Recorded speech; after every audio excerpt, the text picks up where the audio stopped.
If you go in an airplane and you go to an altitude of 35 to 40,000 feet, fuck if I know what that is in meters offhand. I do know that a kilometer is 0.6 of a mile. In fact, like as a rule of thumb, you can use uh, kilometers to miles as a phi ratio of 0.618 to 1. Just as a rule of thumb, yeah, the phi ratio works for kilometers to miles. But if you go to 35,000 feet, that is a domestic flight. That's not a transcontinental flight per se, but that is a fairly long distance flight from one place to another. That the tangent, the curvature of the Earth, should be visible at about 250 miles away. Maybe 220, maybe 270 or 80 miles away, maybe some variance, because why? I don't know. Earth is a potato. But that's kind of the comfortable average of where it should be.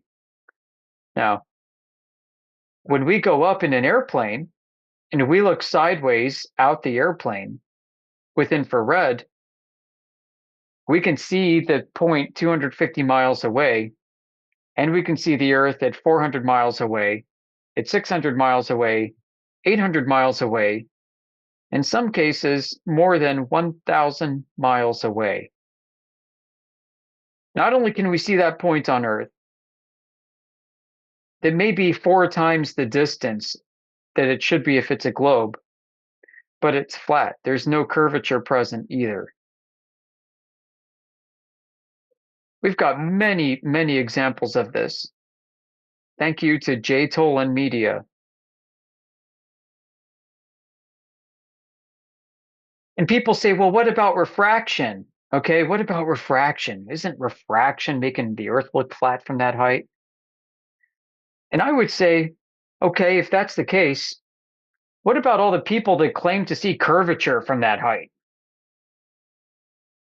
Seems like every day we have some numbnuts that comes in here and says, oh yeah, I've seen curvature from an airplane. I was at 15,000 feet flying from Baltimore to South Carolina somewhere.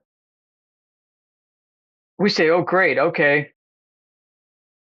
If Earth is a globe, even if Earth is round like a globe, then you shouldn't see curvature from that height.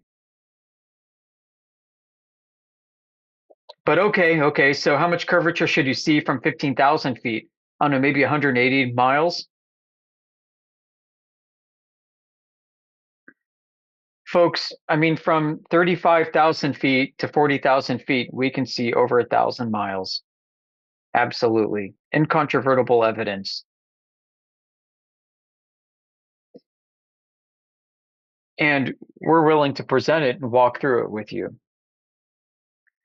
We've also measured the Earth over short distances using much greater accuracy and precision. Why? Because when you're in an airplane looking out over the horizon, who cares if you're off by 10 miles, 20 miles, or 100 miles? You can afford to be off by quite a bit in absolute terms, but not in relative terms. We have people that do shorter distance observations along the beach at the water's edge, where water is curving with the Earth. 6 miles, 7 miles, 20 miles, 30 miles, shining lasers, reflecting sunlight, zooming in with infrared, and nobody can find where the curvature ought to be. If you are a casual observer, let's say you are just under 2 meters high, 1.8 meters. Yeah, look at that, I'm using meters now. Do you know how far away the globe curvature should be when you're looking out? It should be about 1.8 to 2 kilometers. That's it, yes. That means if you are 1.8 meters high,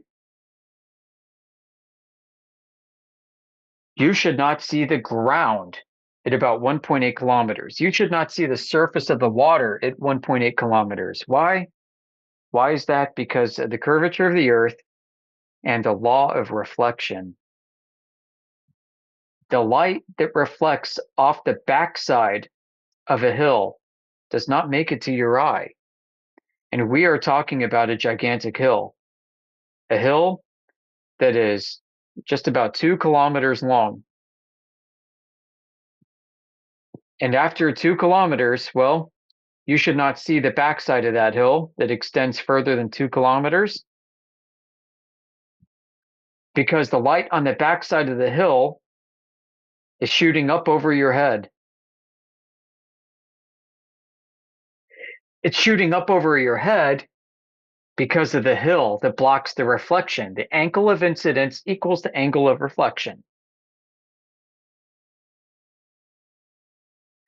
And because your eyes do not have a logical optical path to the backside of the hill, you should not see it.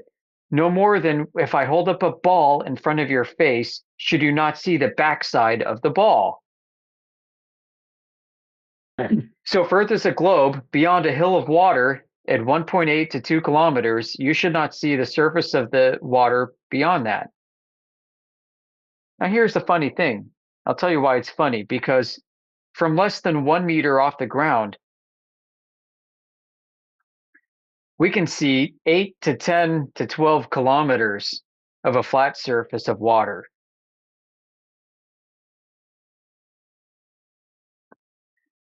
Not only are we much shorter than 1.8 meters,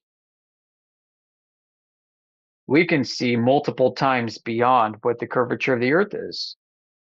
We can show you that. We can show you that with images of the beach looking out to oil rigs in the distance at 6 to 9 miles. You can see the flat surface of the water to the base of the oil rigs, and from the base of the oil rigs at 6 miles and at 9 miles and beyond to the horizon, however far that extends. Now, some people claim, well, what about refraction? Is that a mirage? Is that possible we're seeing too far? Well, I mean, not only is this a losing conversation for the globe, but it's quite convoluted for the globe. What this means is that all the points of light from every point of the surface that you're seeing is bending to hit your eye such that a curved surface appears flat. So that means a point at the surface that is 500 meters away from you versus a point of the surface that's 1 kilometer away versus 2 and 4 and 8 kilometers away. That all of those rays of light from those points of distance are bending at different rates such that when they hit your eye that the surface appears flat. Why would the light be bending at different rates? Well, the claim from the glober side is that the atmosphere, the random wind and temperature changes and everything going on in the chaotic atmosphere happens to be conspiring in such a way to make all of those points along the surface from near to far bend at different rates in order to make a curving surface look perfectly flat and stable. I find that freaking hard to believe, folks. You want to talk conspiracy theories? Flat earthers aren't the conspiracy nuts. It's globers thinking that somehow the laws of physics conspire to produce a flat image, and their best argument for the globe is how flat everything looks. Why would people make such dumb excuses like that? Well, there's a very deep psychological force at play. The force of social conformity, the Asch conformity test. Have you guys heard of the Asch conformity test? You've probably been a victim of this, but it's been done in classrooms and in laboratory tests. The idea is you get one patsy in a lineup of about 20 people who are in on it. And there's going to be a proctor in front of the lineup of people, and the proctor will say, does 1 plus 1 equal 3? Raise your hand if you agree. And everybody in the lineup raises their hand. Yes, 1 + 1 = 3, Proctor. Except for the unwitting Patsy who doesn't know. The unwitting Patsy looks to his left and looks to his right. He sees everybody raising their hand. He's like, that's freaking stupid. Why would they agree that 1 + 1 = 3? Well, I'm going to look stupid if I keep my hand down, so I'm going to raise my hand too. And guess what? The Patsy raises his hand. Just like you. Just like you when you heard that the Earth is a globe. You heard the Earth is a globe because your friends believe Earth is a globe. Your teacher believes Earth is a globe. The people on TV believe Earth is a globe, and NASA believes Earth is a globe, and the government believes Earth is a globe. Your textbooks say Earth is a globe. A plumbing company drove by, and on the plumbing company's logo is a globe.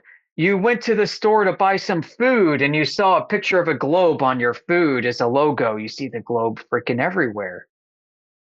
How come Earth could be flat, you say? And the funny thing is, when we go out and measure it, it is absolutely 100% flat. But people still think it's a globe. The people that measure the Earth for a living, surveyors, geodetic surveyors, think that Earth is a globe and they're measuring it flat. And yeah, it is that stupid. It's 2026, and here we are. How could this be happening? How? Well, I would say don't underestimate the power of belief.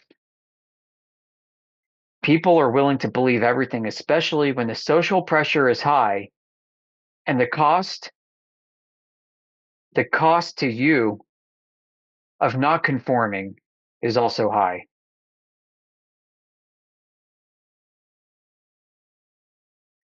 What is the social cost to you if you deny the globe and accept the flat earth that you see before you? What is the cost? Are you going to get laughed at? Are you going to get ostracized from your friends? Does belief in the globe require you to work and earn an income and feed your family? There's a social cost. And it's going to keep going. It's going to keep going because people believe it. It's like a gigantic freaking urban myth that got legs and ran away, and nobody can stop it. It's an urban myth that's a train fire whose brakes have burnt out, and it's just heading off a cliff, and there's no stopping it. That's the globe. And we're here telling you that you're better off jumping off that train fire. Go ahead and break your legs, break your arms and wrists and ribs. Jump off the train. I don't care if it's moving at 60 miles an hour, because you have a better chance of survival if you do than going over the cliff. I got to take off here. I have a meeting. I'll jump in later to listen. Thank you. When it comes to ECEF, they are using the coordinates X, Y, Z, right? Sure. Yeah. I'm not claiming a share. All right.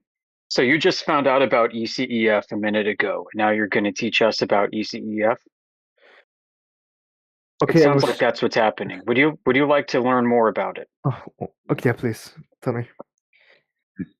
It's actually 2 coordinate reference systems in one.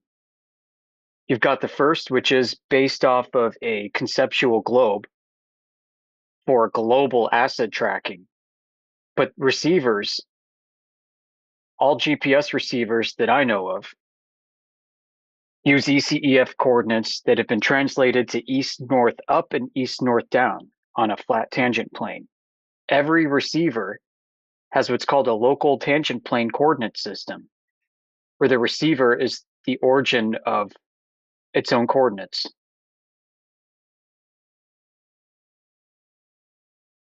But when you're thinking the Earth is flat, how should it work that there is a Y coordinate?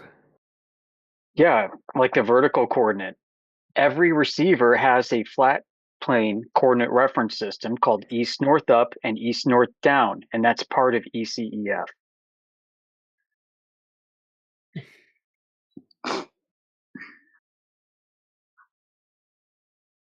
It gets even it gets even crazier because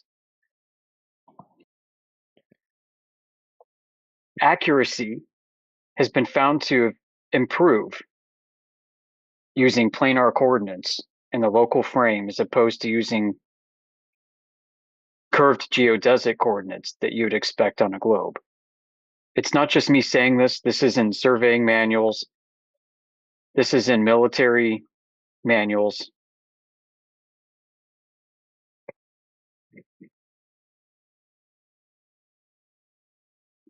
I can post some examples for you if you're interested. Yeah, sure. Go for it. All right, let me go find a good old standby. Good morning, gents.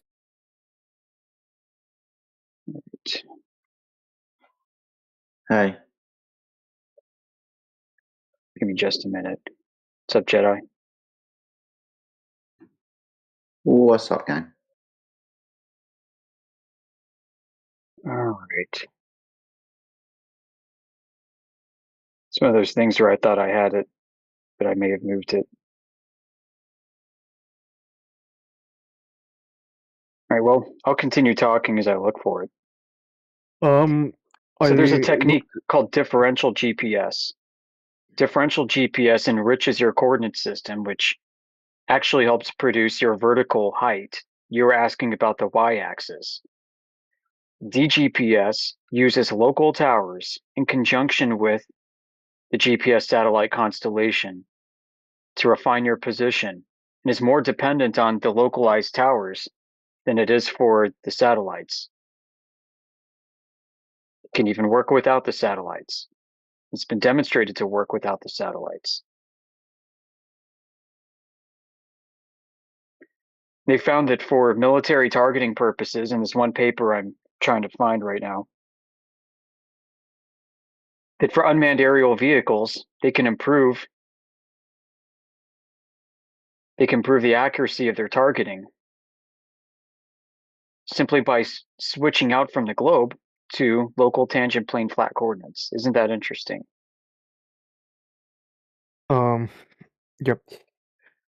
I want to go back for the thing with the lake or with the sea and the ship. So We're is gonna it go back okay? to laser tests. Flat Earth Judge? I think I was talking to you at this point.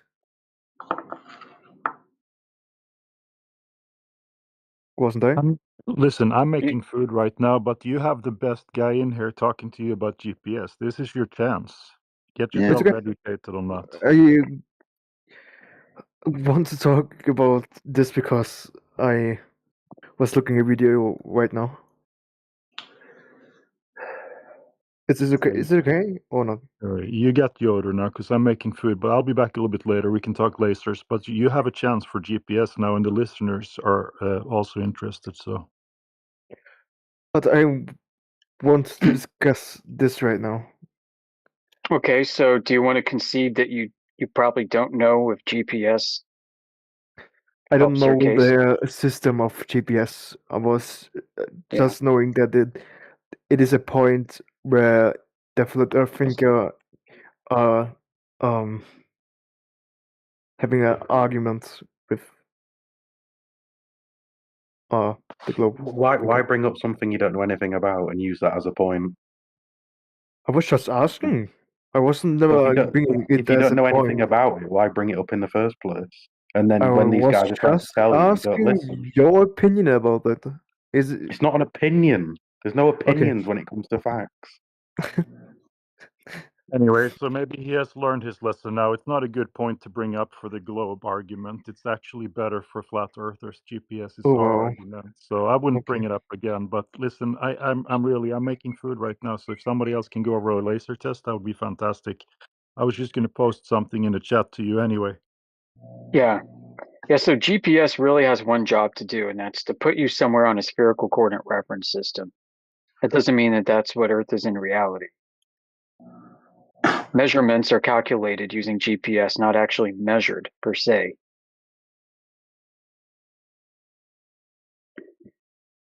And anytime that they want to improve accuracy, they dispense with the globalized portion of GPS and then use a local flat tangent plane. This is a fact.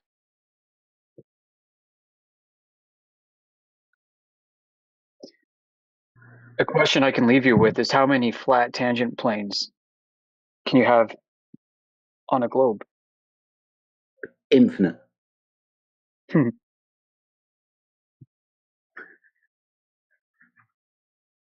ECEF acts as kind of like a connective tissue between the flat tangent planes. And the rotation from one plane to another. Let's say you have two people, both using GPS. Their GPSs, receivers, each have their own local tangent plane for each user. And these two people are separated by, I don't know, 220 miles, maybe 350 kilometers. If they can, let's say they can see each other with high-end optics, all right, just for the sake of the argument, they can see each other. And you're going to say they can't because Earth is a globe. Fine, whatever. What GPS does is it calculates each of the two positions independently at the receiver. And if you want to have a third system that tracks both of those people, they use ECEF to chain the two tangent planes together and then calculate a 3-degree or so, because they're about 250 miles away, 3-degree angular deviation from the vertical. So their y-axes, their vertical axes, are actually pointing away from each other at about 3 degrees. That's being calculated. That's not measured. It's being calculated so that the third-party tracker that's doing asset tracking can put those two people on a coordinate reference system that's shaped like a ball. That's all it's doing. So people come in here and act like we have a problem with this. I mean, yeah, it's kind of confusing because reality doesn't function that way.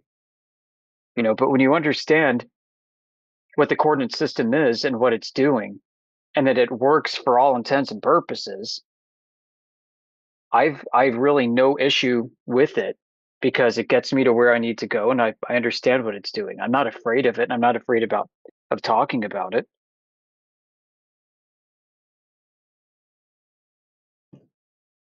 I'm having a mental fart right now. I can't find my my U.S. Navy paper. I know I've posted it so many times. If somebody else has it, I could use the assist here. I'm on my phone just clicking around. Have you sent it to me?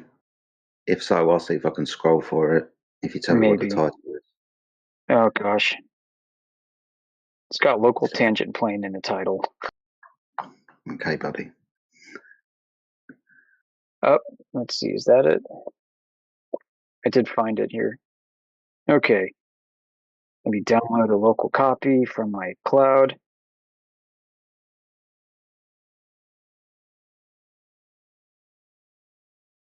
All right. I'm going to post it up here in just a minute. Feel free to snag this because it could be very helpful in future discussions that you may have. Yoda, Yeah, can you accept my my requests on Discord so I can send you a link to a YouTube video? Nothing special. I can sure. not. Oh, I can post links here, I guess. Yeah, I can. All right. Yep. I just posted a document from the U.S. Naval Postgraduate School on improving accuracy with unmanned aerial vehicles using differential GPS positioning requiring a flat Earth. Because I've All right, so you're never showing me a got- miraging boat on a horizon. Yeah. So Yeah, so where's the curvature of the Earth? because Mirage. when you're looking at it, it is not disappearing or just getting smaller. It is disappearing from bottom to for No, it's miraging into the horizon, dude. There's a superior and inferior mirage happening at the same time. You got multiple temperature inversions between the observer and the distant boat. And it's receding into the thickness of the haze. Yeah, miraging absolutely causes objects to disappear in funky ways depending on the temperature conditions, humidity conditions as well. I mean, it's not surprising you might be at a beach in a tropical climate, looking through multiple layers of humidity.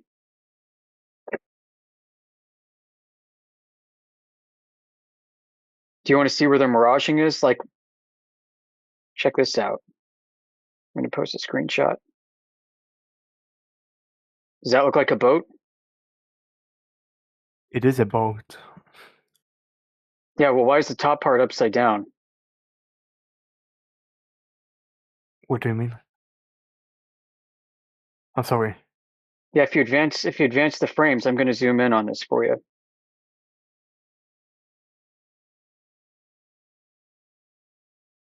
What's happening there? Weird. Why is the boat changing shape? Why does it Because go it's from looking just like low two graphic. cubes to It's two low pyramids? graphic. Because it's low graphic. It's logarithmic? It is What? low graphic. Low graph? No, why is it changing Equality. shape from two cubes stacked on top of each other to what looks like two pyramids inverted on each other? You can literally see the haze above the horizon where the miraging and mirroring is taking place. Yeah, in fact, I bet you wouldn't be able to. I bet you don't know where the horizon is, but I'll show you where it is here. Check this out. Yeah, I'll show you where it is. Yeah, for the audience listening, this I've might got the be fun. actual one. I'm drawing a red line right through where the actual horizon is, Yeah, right. and this is going to teach people how to understand how they see. Yep. Now, that's not the full story, because you can see a transition between the dark blue and a lighter band of blue, where there's also a mirage. And then between the lighter band of blue and what looks like the sky is another mirage. And then above the red line, just above it, is another mirage.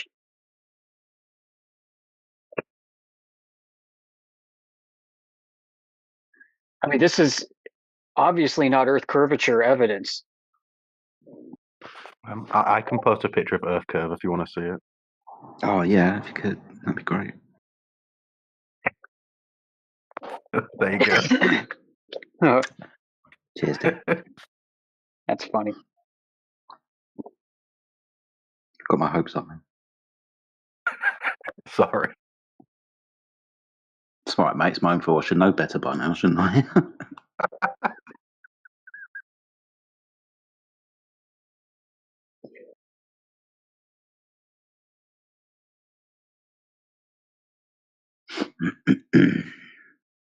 Yeah, literally, I like the title. Mirage of a passenger boat disappearing behind the horizon. Yeah, because the horizon's in front, being miraged. It's disappearing into it, behind it. So the paper I posted, if you care, the title is Incorporation of a Differential Global Positioning System and the Control of an Unmanned Aerial Vehicle for the Precise Navigation in the Local Tangent Plane. I'm not going to read the whole thing, obviously, but the abstract is interesting enough. The purpose of this thesis is to incorporate GPS and the navigation system for the guidance of an unmanned vehicle, aerial vehicle, seeking precise navigation in a local tangent plane. By applying the differential positioning technique, GPS position data becomes more accurate. This position can then be referenced to a known location on the ground in order to give the aircraft's position in the local tangent plane.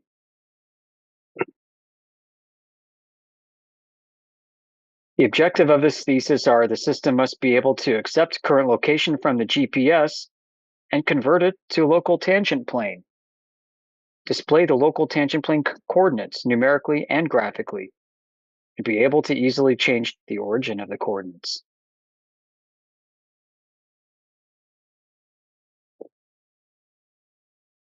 Why is it more accurate this way? He's gone away, Yoder. No, of course. Apparently, I'm the reason men are committing suicide because I said focus on the information, not your feelings.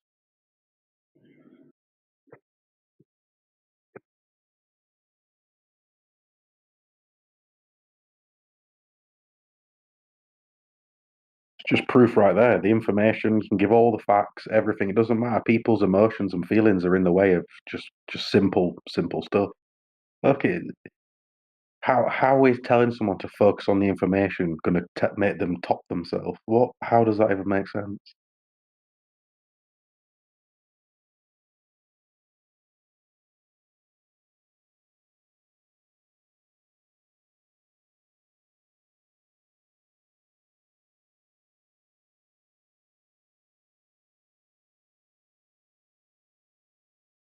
I'm just here to learn the truth, guys. I want you all just to tell me the truth.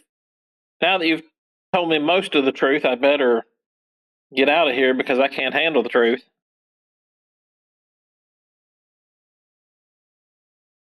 If you got multiple mirages on the horizon, do you have multiple horizons?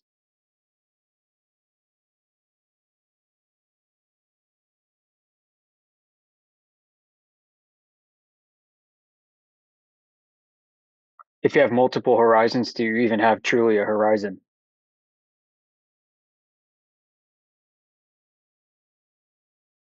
If you can't see it, can you say you have one? I mean, if it's an optical effect, relying on optical information. Hey, what do you call a wake up call at the brothel? What? Multiple horizons. God.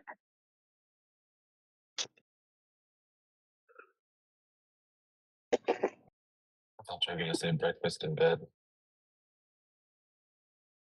Do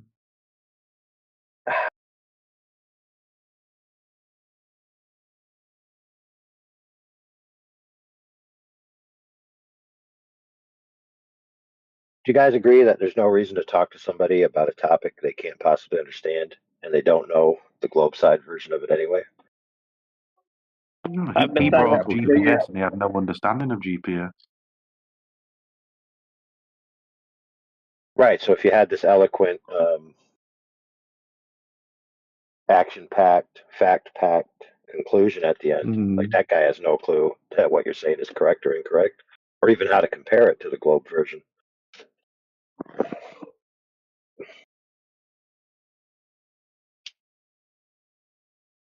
So if he says, "Hey, I'd like to talk about, something I actually can see, like boats disappearing or not disappearing," like maybe that'd be more in his wheelhouse of being able to understand. So you have to do a cost-benefit analysis whether finishing the GPS topic is more important or going down that track. And of course, you got to weigh that against the audience versus the guest. Most guests are just foils for our purposes to do exposition on the topics that we want to do. But that doesn't mean we can't meet them where they're at, or we should, and let the conversation naturally progress sometimes, because a lot of the listeners are just like that guy. They're not technically adept enough to understand GPS on a higher level, but they are adept enough to understand water's flat. They are adept enough to understand there's either a hump in between you and the object or not.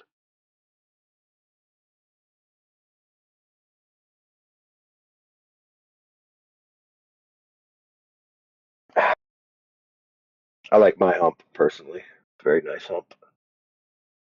Well, I think unfortunately we live in a time where men have been extremely feminized and they let their emotions get in the way like a woman and they can't look at information. It's quite a scary time.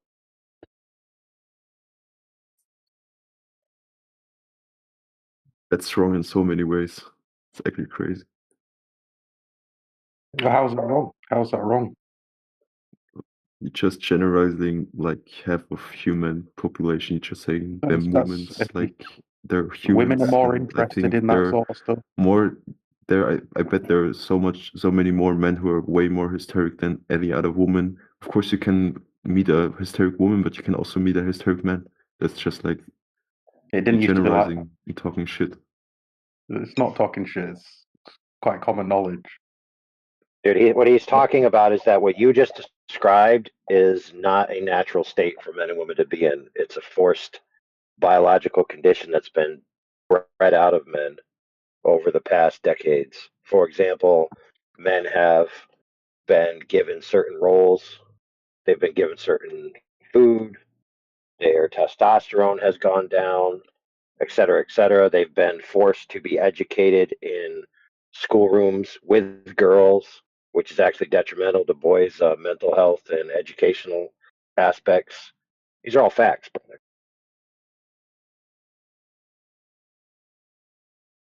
They've done many experiments. They put baby boys and baby girls in a room, and they put cogs and gears on the floor, and there was many women, many grown-ups in the room.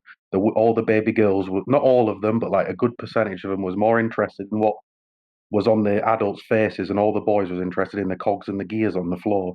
There's a big difference in how we behave. It's not derogatory to women.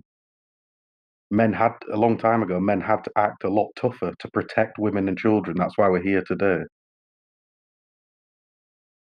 Let's see. Is Jesus your actual name, or is that just a homage? Jesus is one of my actual names. Cool. Yeah. Well, because I was going to ask, is your worldview that Jesus is Lord? Is that your worldview? No. Okay.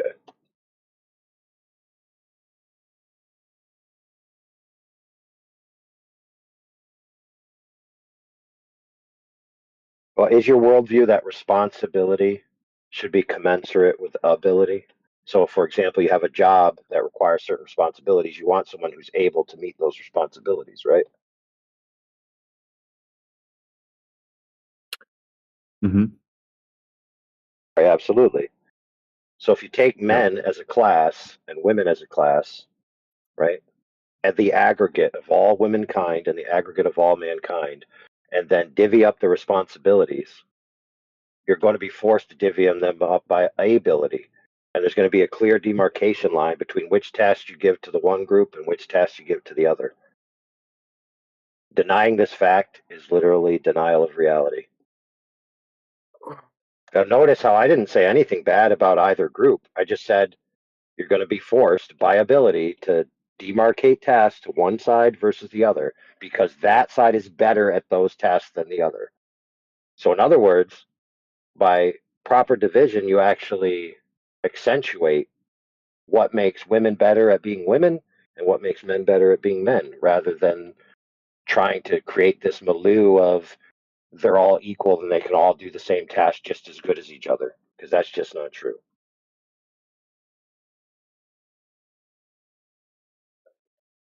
And that's a problem today. It's like people think that everything's equal, everything's the same, everything has to be the same. So, for example, Globers think that flat level water is curved. They think it's the same, it's equal, it's got equal rights.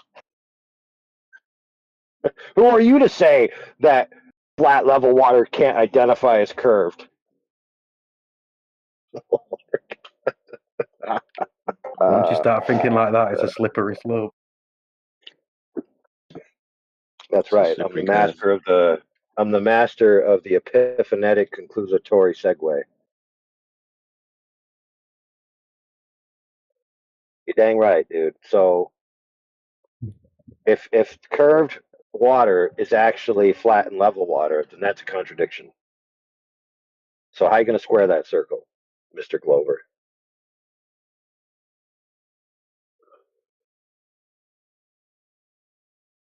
Over my let's just call it a career in flat Earth, I've had many Globers tell me that their worldview requires logical fallacies, and they're okay with it.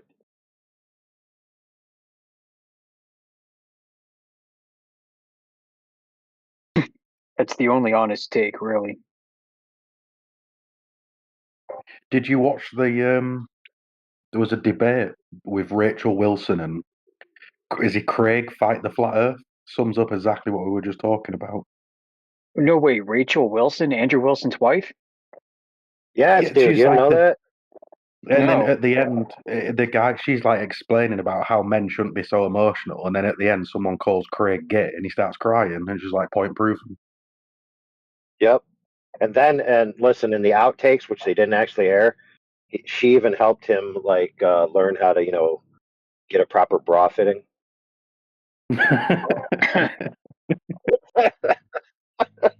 She's like, let me help you with that. I've got experience. Oh, by the way, Where's our leg?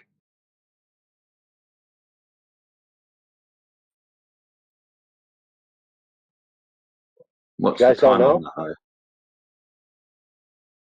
You guys don't know about the leg? Craig went on a campaign for a long time saying he was going to have maybe, and sometimes I'm sure he said it was happening. That he was going to have his leg amputated, and he collected a bunch of money for the surgery. And QNF made a video called "You Owe Us a Leg."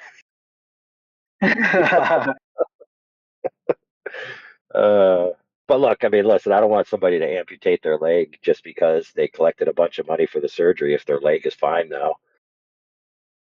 But they should, if they're a good, moral, upstanding person, forward that money to some, child or whoever who may need a surgery.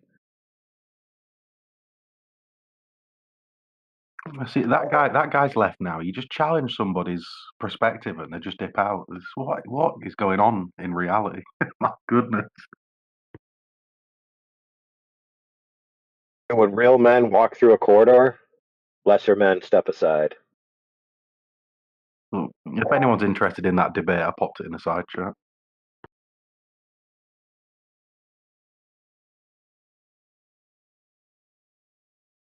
Yeah, but the Glovers got a real problem on their hands. They think that curved water is flat level water. That's what they think. They think that if you take a level and you draw a level line on the wall to hang your TV, they think that that line is lower in the middle than it is on the ends. So in other words, you put a dot in the center of your line, that line is at a lower altitude than the ends of the lines where your end of your TV is going to go. Like, what the heck are these people thinking, bro? It's like incoherent to live this way, which is why they don't live that way. They only talk about it. In reality, they know that that's a level line. They know that it's parallel with horizontal. They know that horizontal is parallel with sea level, which is where all the benchmark standards of elevation profiles across the whole surface of the Earth are taken, which means the entire surface of the Earth is arranged horizontally between two parallel planes with a surface variance of 13 miles over 190 million square miles. That makes it flat, very flat. In fact, flatter than some other surfaces, which you already would say are very flat. So the Earth is one of the flattest things that you know. Isn't that crazy?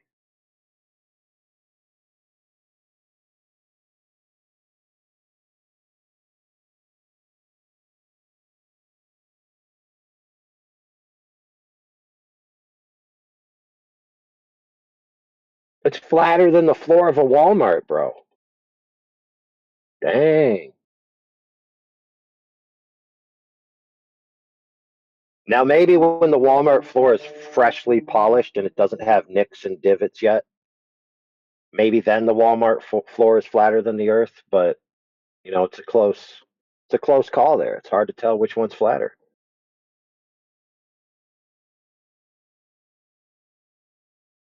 Haven't you heard that those 3 mile big Walmarts, they have to take the Earth curvature into account when they put them down? Checkmate, Flurf.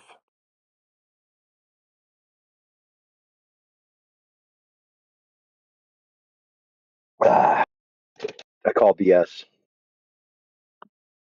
I've decided that that's how they just explain away if they have a minor construction difference, that one wall is just a hair off or something, or whatever. They just say, oh, yeah, that's just because of the curvature of the Earth.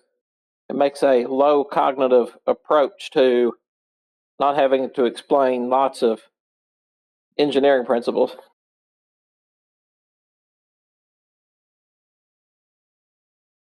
For instance, of course, bridge piers are always going to be pointed outward just a hair.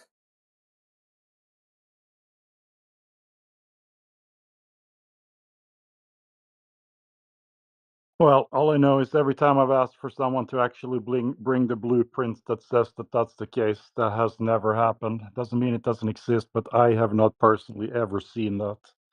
And I know how to read a blueprint. No, of course you won't, because it's not. They don't do that stuff for that purpose. And I would go so far to say, I'm speculating because I've not looked at bridge blueprints, but if you were to actually look at the angle on the bridge piers in the blueprints and then calculate to what that would translate to, is that it would translate to a very little bitty ball that we would live on, that it would, to go across the normal river, even a half mile or a mile river, to have any noticeable difference, it would have to be a very tiny ball we live on. Yeah, tiny Earth theory. Basically, what they try to do with Lake Pontchartrain. Oh yeah,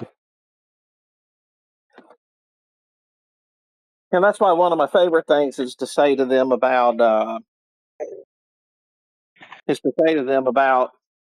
that Lake Pontchartrain, that the Earth is locally flat, and so you've got these bendy zones, and Lake Pontchartrain is on one of the bendy zones. Yeah, that must be it.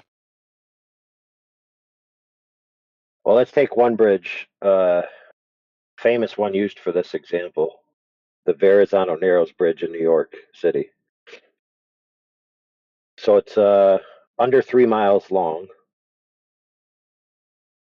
and the towers are kind of like, so there's 3 sections of bridge and 2 big towers. So you got the ground, and then you got the bridge starts, and then the tower, then another portion of bridge, then that. So that divides it into thirds. So only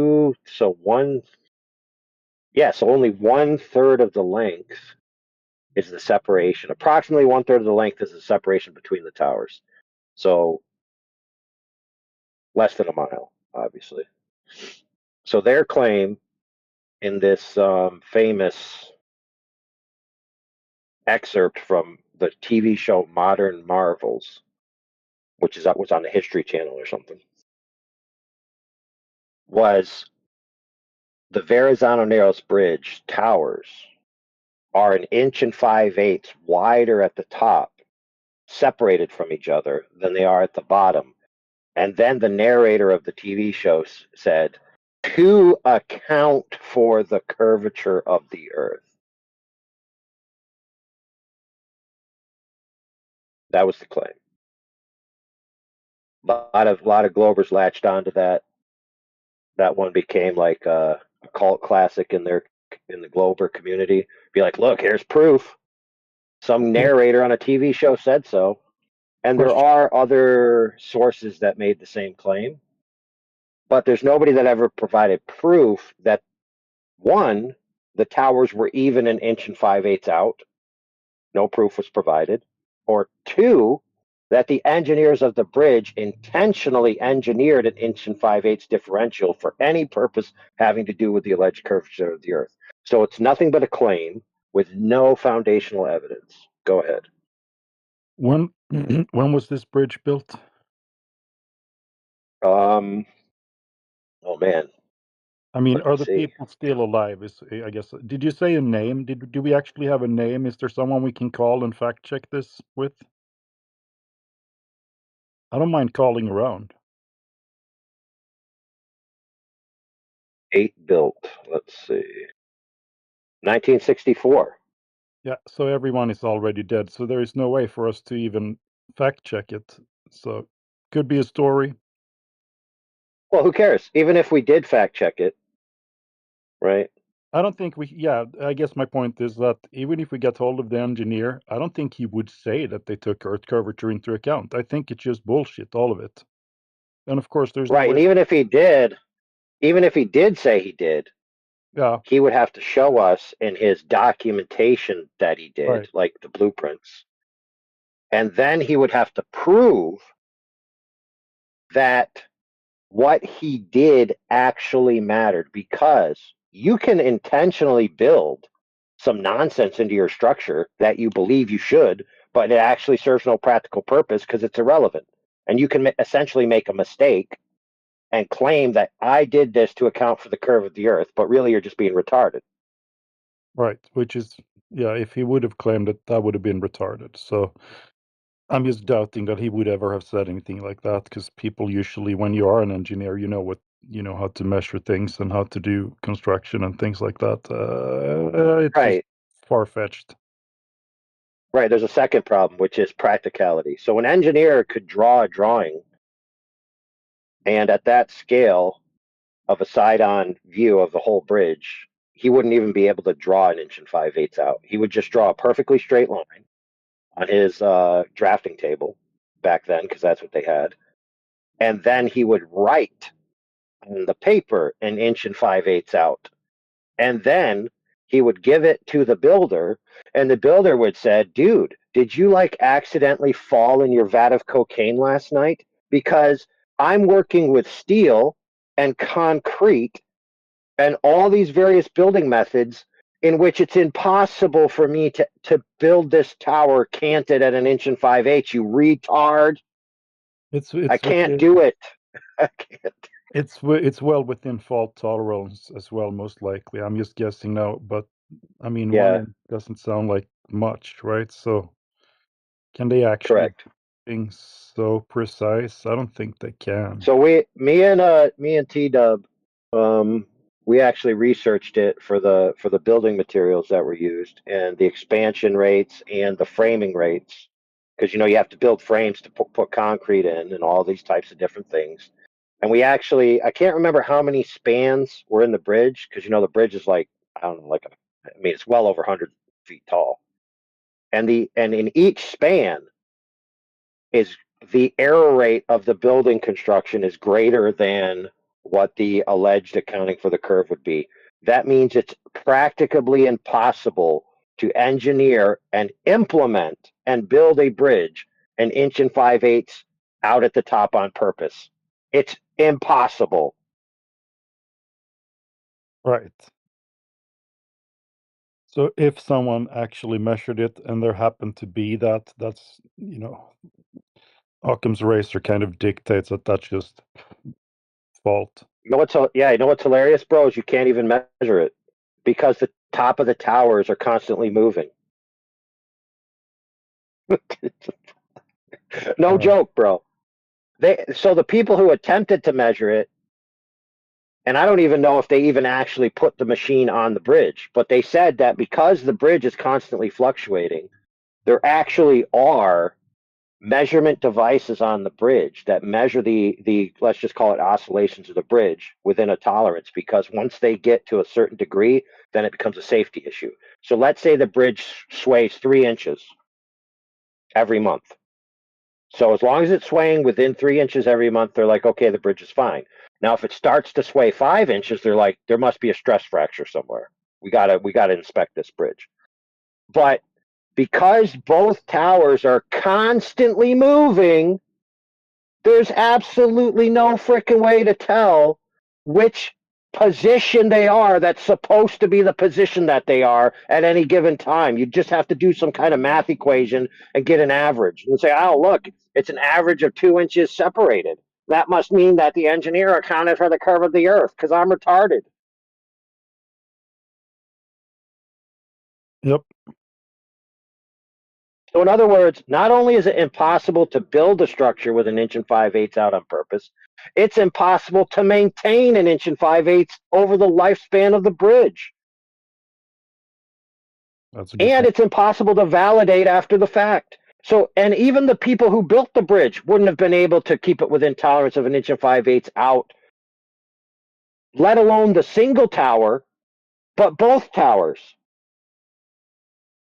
It's so absurd that anybody would believe it means they're just completely taking their brain, setting it aside, and just listening to the guy on the TV say, "Did you know the Verrazano Narrows Bridge had to be engineered and built with an inch and 5/8 cant at the top of the towers in order to account for the curve of the Earth? Because if they didn't account for the curve of the Earth, your grandmother would die when she tried to drive over the bridge." Like, who are they fooling, bro?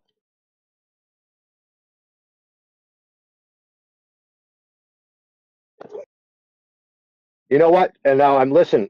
the audience might think I'm being tongue-in-cheek about dead grandmas, but we have had globe proponents argue with us that the reason why these structures have to be engineered to account for the curve of the Earth is so that people don't die. And then they argued everybody safe and didn't die, therefore they must have accounted for the curve of the Earth, and therefore the Earth must be curved. Like this is the level of intellect we're being faced with here, brothers. It's a little Go bit ahead. of a it's a little bit of a gaslight too, because people actually did die, uh, because people thought that Earth was a ball, like in the 1945, 44s, in the Battle of the Beams over there in England and Germany. They actually killed lots of people because those idiots couldn't realize in time that, oh, Earth is not a ball. So the opposite happens, but we get gaslit for it. Yeah, fair enough. And to be fair to the Globers, there are flat earthers who make the same stupid utilitarian logical fallacy. For example, with airplanes, they say, oh, airplanes, if they tried to account for the curve by nosing down, the plane would stall and it'd fall out of the sky and everybody would die. And so, because nobody dies on airplanes, therefore the Earth must be flat. Yeah, yes, there are retarded flat earthers too. So fair is fair. Good point. Oh, by the way, for any of you listening right now who don't understand what I just said, a plane allegedly accounting for the curve of the Earth, if it was flying in a curvilinear gas pressure gradient, would be rotating a fraction of a degree per second, much less amplitude than hitting a pocket of turbulence. And when planes hit a pocket of turbulence, they don't just immediately fall out of the sky and crash into the ground and kill everyone.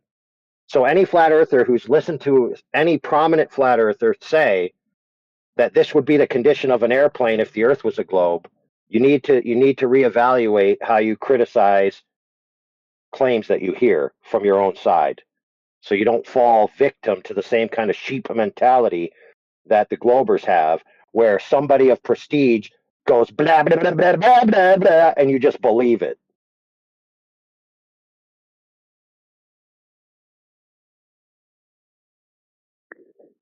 I've said things before that were mistakes and then heard flat earthers the next day use the same mistakes that I made in their conversations.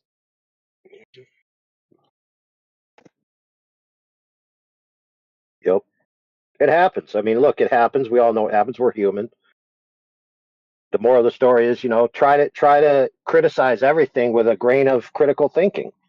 Be like, okay, this guy, I really respect this guy. He's saying something, but something doesn't sit right with me. So A, I just accept it, or B, I think about it, or maybe I ask about it or inquire about it, and then we work together to the solution until I'm satisfied that it's actually a good idea, or we expose it's a bad idea, and then we both abandon it.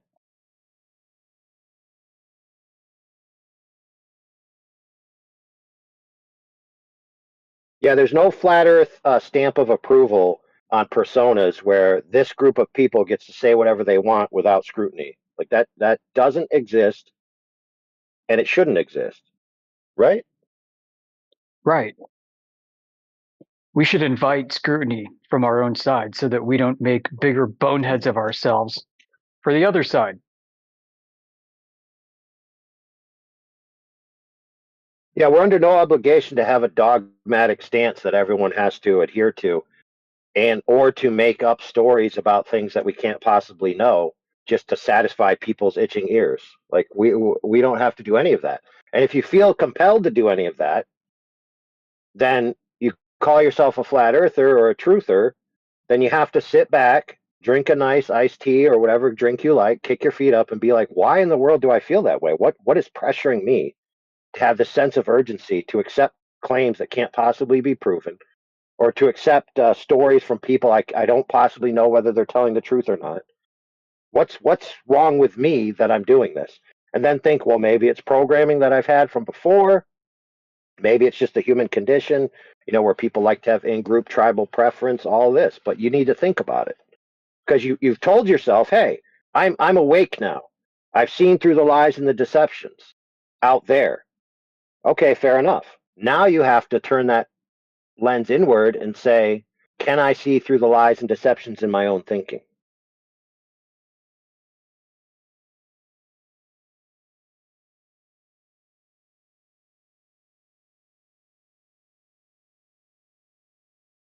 This discussion actually reminds me. There was a couple of days ago, there was a discussion in here with someone claimed satellites are traveling 17,500 miles per hour up there.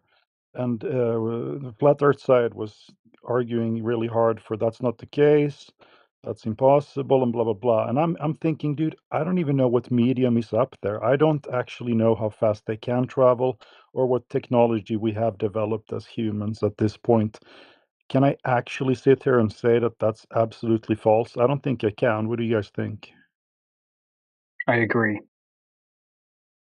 And that thing went on for some time, right? So you kind of don't want to call someone out when they're in the middle of talking to a glober too, because it just feels bad to kind of do it at that point. But maybe a DM afterwards would have been appropriate now that I'm thinking about it. But I don't know if you were here or remember the convo, but that it went on for a little while.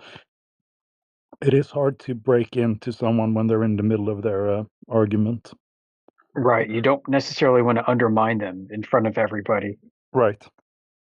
But at the same time, it requires correction. So, yeah, it kind of catches you between a rock and a hard place.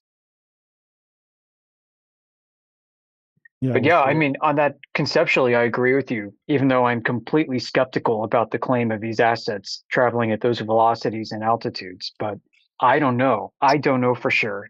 I'm open to it. Doesn't mean Earth is a globe.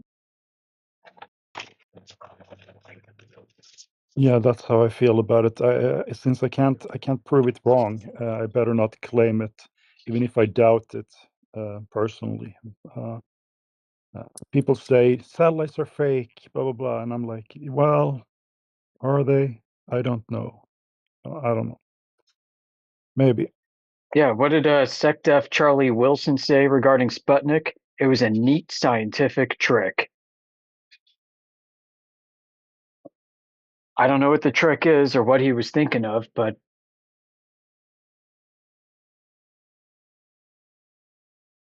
there's enough room for skepticism without having to outright deny without any knowledge of. Yeah, for And I sure. know satellites are real. I've been inside one before.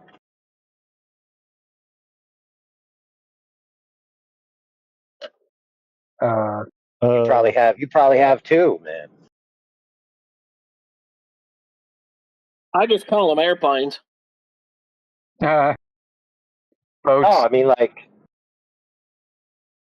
you never been to a mini bank that wasn't your main bank? Yeah. Satellite office. Satellite? Yeah. That's right, that's right. Hey, yeah, we got a satellite office here for our main server. Yeah, you're in one right now.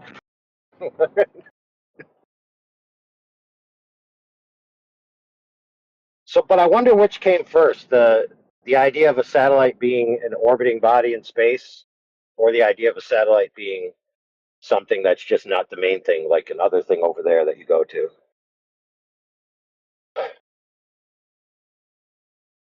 Yeah, good question. I don't know.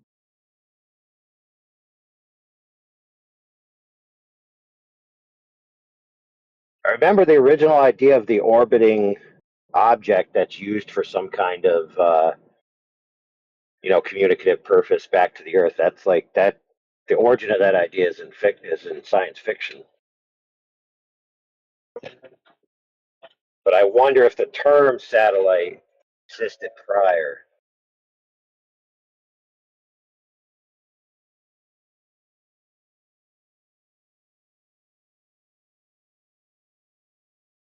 I think the term satellite has been used for a long, long time for, like you say, the concept of going to a satellite branch or satellite campus.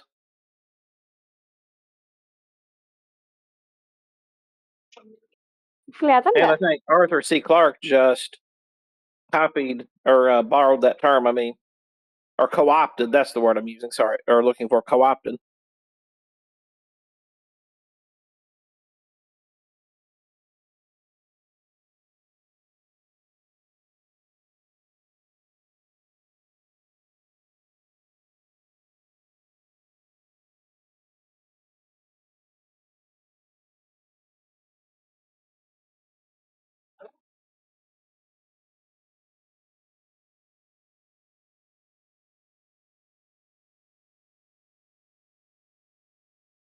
Well, look, there's nothing impossible about high altitude craft of various types of propulsion or passive abilities.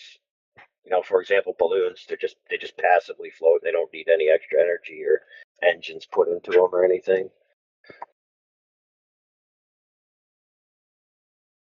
I think what muddies the water is all the fakery that has been going on since the 60s with them releasing things from airplanes on parachutes and things like that, and the eyewitness testimony from other pilots seeing this shit go on and things like that. So of course, people are going to be skeptical, but it doesn't mean that we don't have the tech nowadays. Maybe we didn't have it back then, and maybe everything was fake there, but maybe they do have something that can go up there now and float around by itself. I don't actually know. I cannot make a claim against it or for it.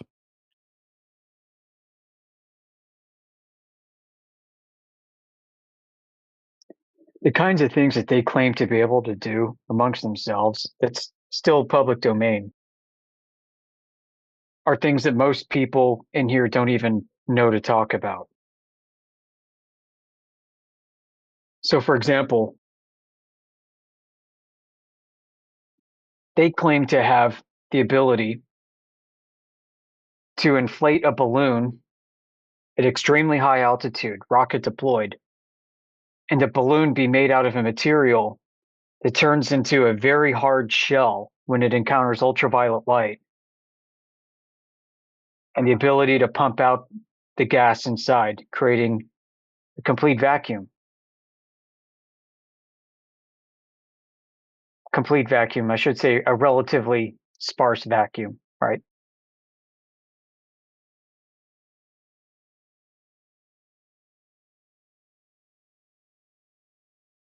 And they've had this technology for a while, they claim. I mean, how awesome is that?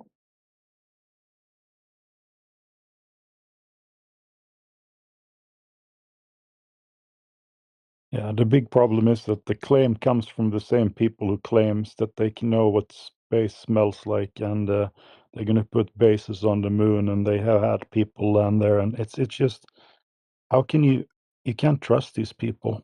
That's Right. that's But what are they lying about is what I keep coming back to.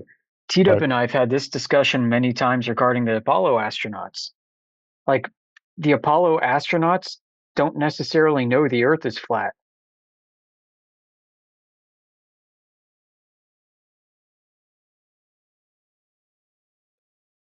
For the audience out there, think about it. Why would they have any knowledge about a flat Earth? If they didn't really go to the moon, it doesn't mean it's because they figured out the Earth is flat. It just means that they were trying to fake a moon landing. Yeah, for whatever reason. And yeah, NASA could still think Earth is a globe, and they're still trying to orbit it with a satellite to this day, and they can't figure out why they can't. For all we know, that's a possibility. In which case, what they are doing is they're projecting achievements that don't really exist for propaganda purposes, which, by the way, seems to be what their founding modus operandi is based off of their foundational documents in the late 50s. So the idea that like Earth is flat because we can prove NASA is lying is a complete logical leap, and I think it's very lazy. And it also makes us look like we're more focused on conspiracy theories than objective reality.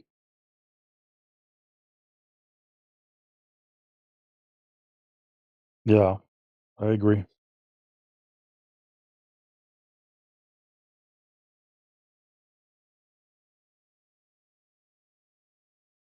That's why I don't really like the why would they lie question, because I'm not 100% sure that anybody is lying intentionally at this point. Right. And then to say, well, it's for the money. Well, what if all that money really does go towards the America is Great propaganda program? What if all that money really does go to these efforts, but these efforts are aimed at propagandizing achievements in space that don't exist and has nothing to do with concealing the nature of Earth?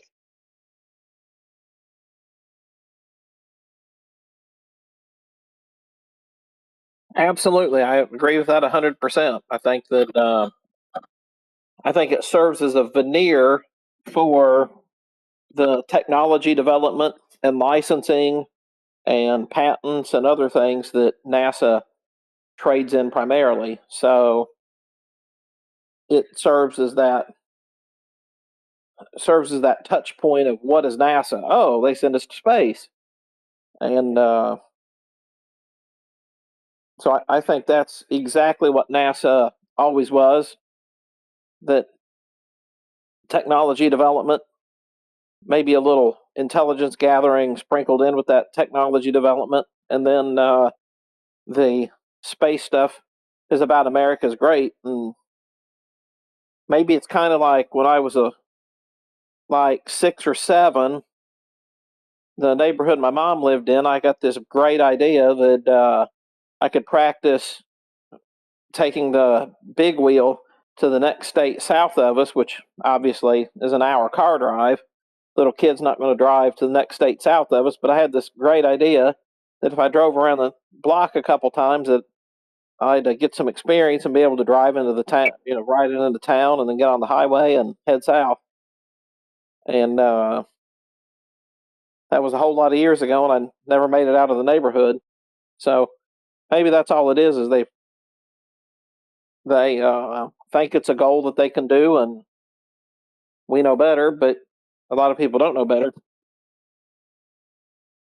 Exactly, and every few years, 3 or 4 years, they just change the director again, and that the new guy thinks he can do what nobody else did, right? So he has this dream, oh, we're gonna have a base on the moon now, and he tries it for 4 more years or whatever, and then somebody else takes over, and that guy is, we're gonna have bases on the moon, and then it never happens because they can't do it.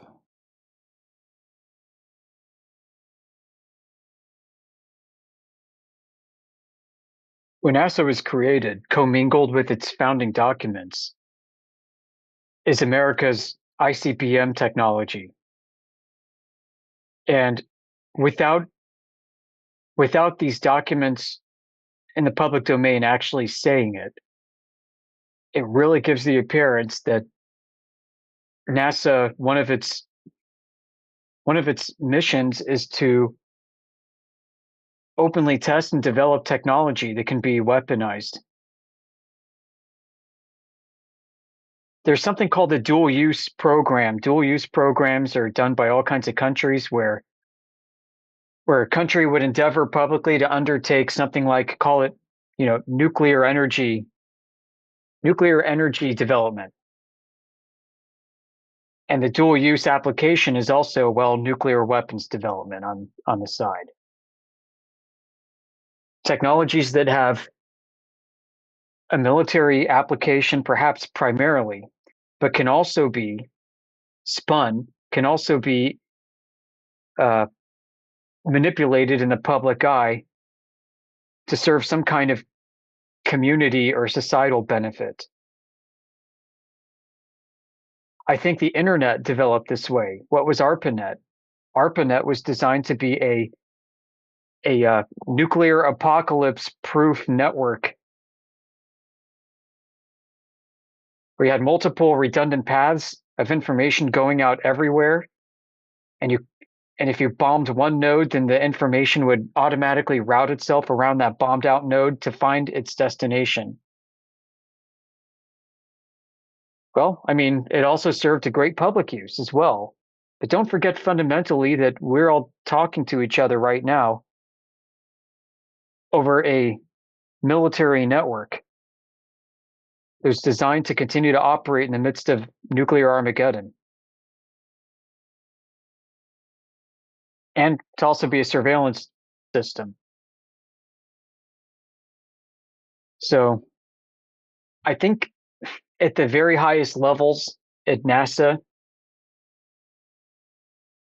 at the very least, what they're doing is that they're serving some kind of purpose to provide a plausible civilian societal face to technologies that they develop that have absolute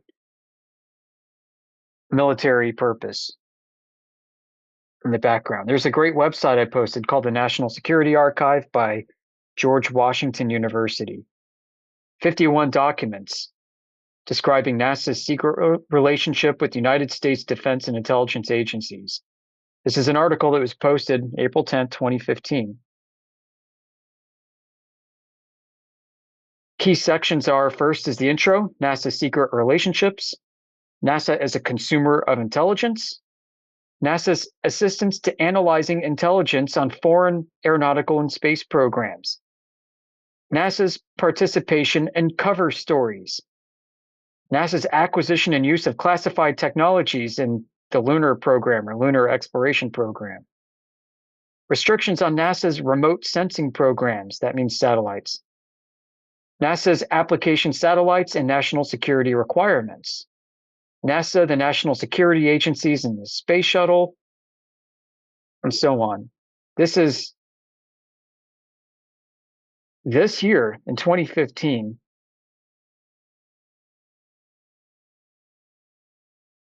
Is exactly why maybe Trump had to repurpose them outwardly as an intelligence organization. All right. Someone just said outer space can't work on a flat Earth.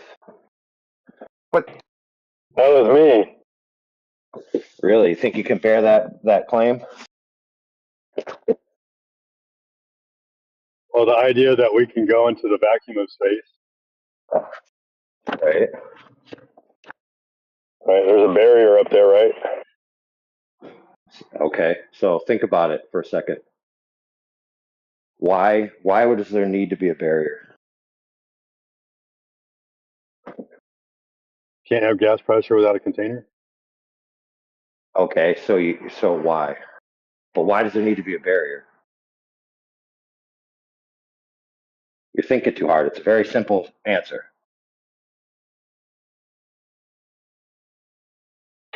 Why does it need to be a? Sorry, I was drinking my drink. Why does there need to be a barrier? Because gas particles need something to bounce off of. And no, they don't. The property of a gas particle existing doesn't require a necessity of having another object exist. So again, you're thinking too hard. No, I'm saying for it to return, like if gases bounce off of each other and gases bounce off the Earth, eventually they would bounce off of those objects and then go in the opposite direction forever and infinity. Right, but you're going down the track of talking about gas behavior, but your claim was that there has to be a barrier, and I'm asking about the barrier, not about gas. So why does there need to be a barrier? Because there's gas pressure. Yeah, you're just going into tautology. You're just doing circular reasoning. Again, why does there need to be a barrier? The answer to this question is actually in the question. Like, let me change it. Why are barriers needed at all in any circumstance? To prevent things from escaping? Or coming in, but yes, prevent things from escaping. Now, in order to escape a fixed area it has a barrier around it, there must be somewhere to escape to, right? Sure. Yeah. So the presence of a barrier means it's a partition between two locations or two available spaces, right? Right, but I'm not ascribing to a vacuum.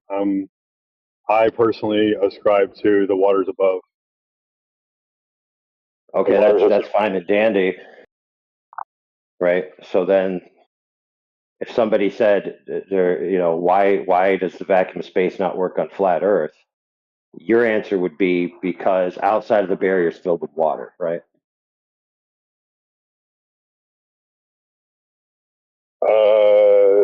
Sure, I guess eventually it would go in that direction. Okay, so that has absolutely nothing to do with the shape of the Earth at all. So to make the conclusion a vacuum of space can't work on a flat Earth is unfounded.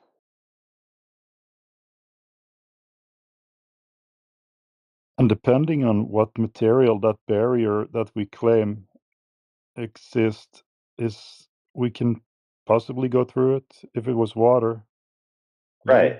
So let me take this. Yeah, exactly. Let me take this train of thought further. So to say the vacuum of space is exclusive to a flat Earth, none of the reasons you provide carry that exclusion. So, for example, the very idea of having a contained environment with gas pressure begs the question of the inside and the outside, because if you have a container, it's separating things. So there must be an inside and an outside, and the outside condition could be a vacuum. And any claims about gas pressure within the container wouldn't negate the possibilities of things outside the container. So to say gas pressure requires a container, therefore the vacuum of space is incongruent with a flat Earth, how would that be possible? Because you could just have a flat Earth in a container inside a giant vacuum. So that doesn't logically follow. So I would suggest you remove it from your rhetoric. Because if I was an adept glober, I would slap you around with that claim. I suggest all flat earthers remove it from their rhetoric if they want to be accurate.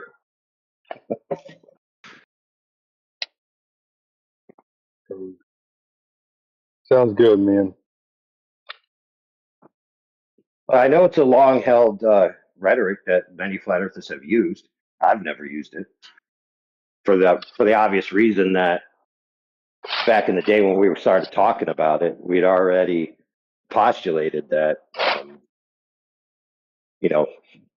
the logic form doesn't carry, and for the reasons I just laid out. But there have been famous, let's just call them famous or infamous flat earthers who have made popular that type of rhetoric, and it's become a brain worm where people just say it without even thinking too hard about it.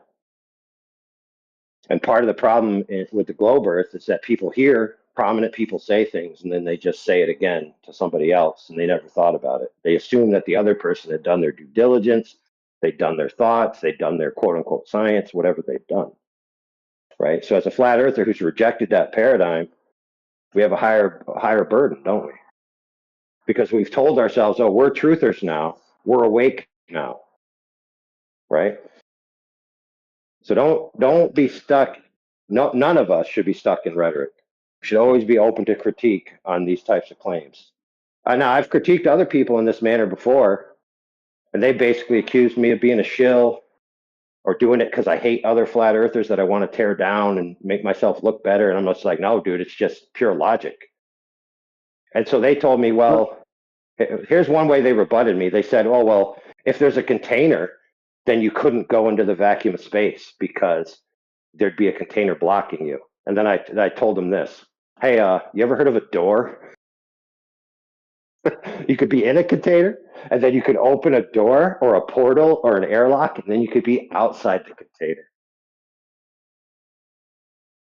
No, I get it, because a vacuum needs a barrier also. So if there's a barrier between air pressure and a barrier between vacuum, you still got a vacuum.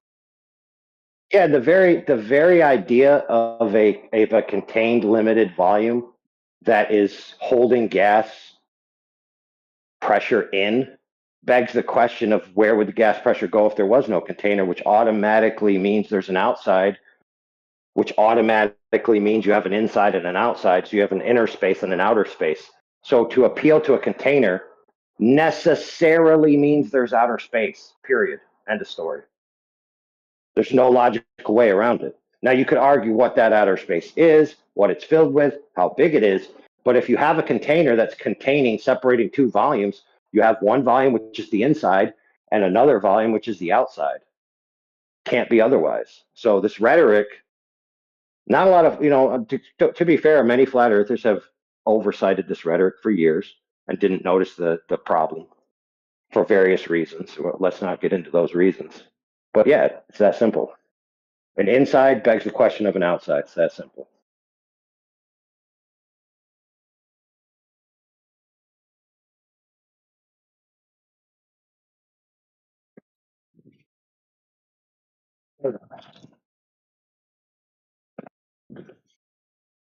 You know me, AI. I'm never above reproach. I always take everything into consideration and analyze it, and it's good for the audience.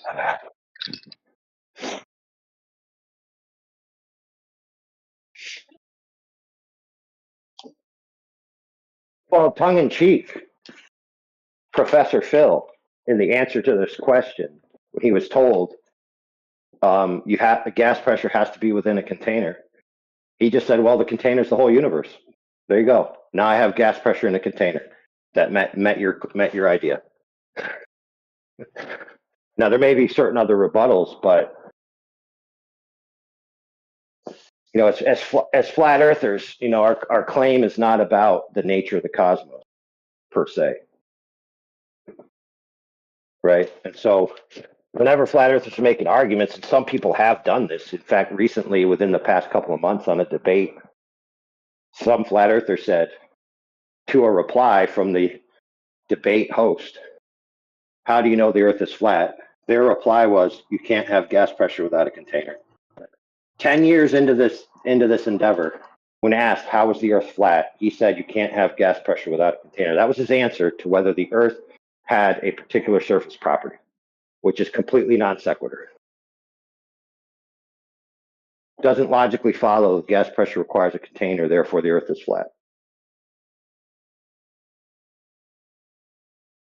But that's the problem with rhetoric, right? Rhetoric becomes habits, becomes mind worms, makes people not think.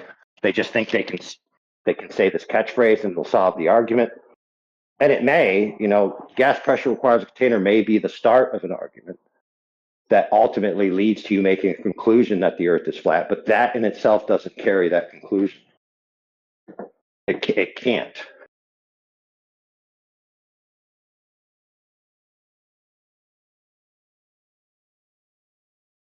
If I was a glober and somebody told me gas pressure requires a container, therefore the earth is flat, or anything, I'd just be like, hey, the globe is in a giant container. There you go. Now disprove me.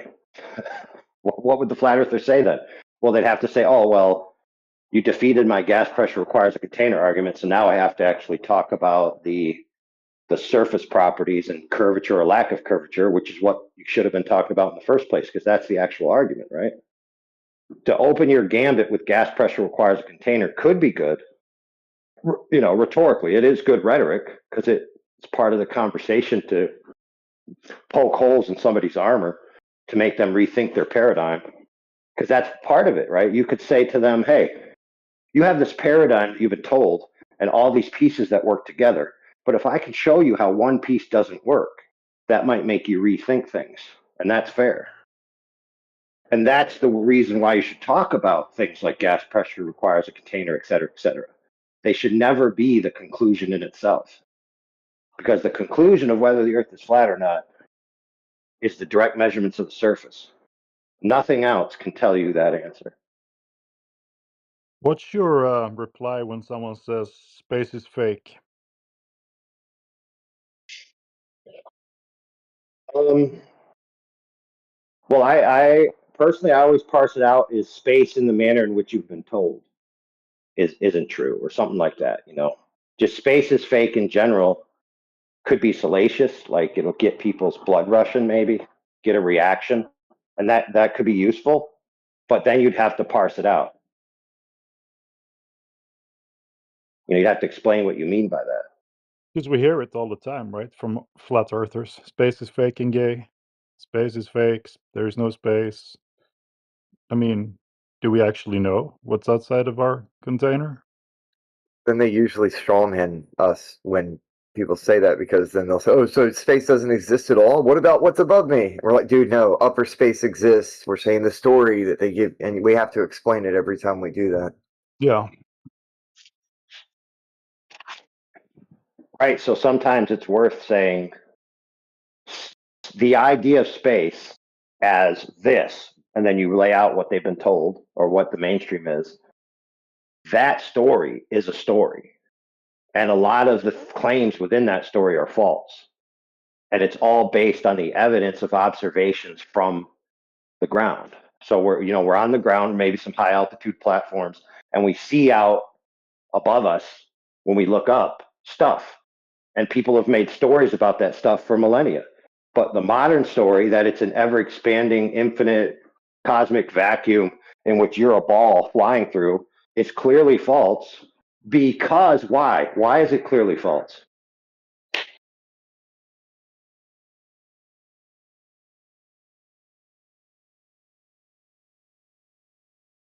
So the story that you're a ball flying through an ever expanding, infinite cosmic vacuum is clearly false. Because why?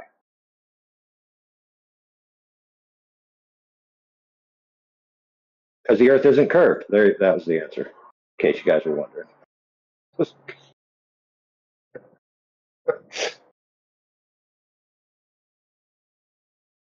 Yeah, that's how I've been using it. Like all the pictures they show us from so-called space of a curved Earth, I can't corroborate that story, so I'm gonna have to disregard it. And a common rebuttal to this gas pressure requiring a container thing is that, oh, there's a gas pressure gradient, to which the flat earther will reply, well, you have to have gas pressure before a gradient. But then the globe earther will reply, well, if we have a striated density gradient of gas pressure, you have one pressure which is lower than another pressure, but it's not violently rushing to fill that differential in pressure, and it's waning off as you go in altitude. So why can't it just wane off asymptotically indefinitely for thousands upon thousands of miles? And if you were a flat earther, you would have absolutely no answer to that question at all. None. Zip. Zilch. Nothing you could present would defeat his question, because he's right. Because by your own admission, that's the observation that you both at least can agree on, that gas pressure wanes off with altitude.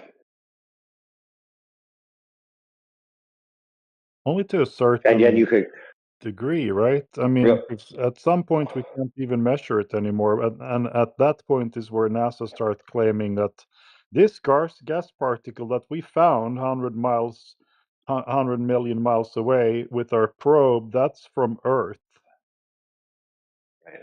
right, but the same reason why the gas doesn't violently rush upwards at tier A can be applied to tier B, tier C, tier D, and indefinitely, right?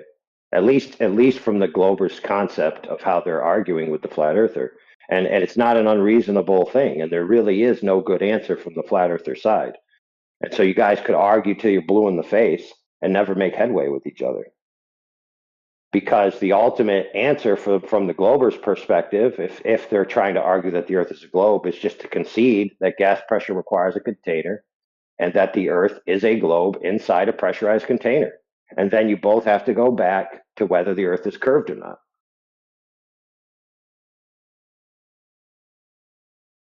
Yep,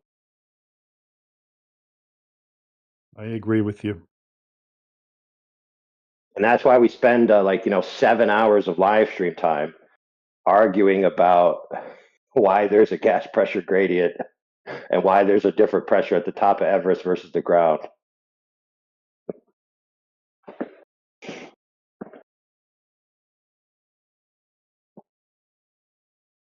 Yeah, I don't want to do that anymore.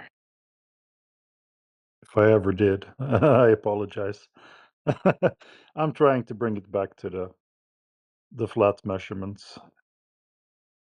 But yeah. Listen, if you argue in a circle with globers, eventually there's going to be so many circular arguments that a globe is going to spontaneously appear out of all those circles. Right? Because a globe is just a bunch of circles, right? Yeah.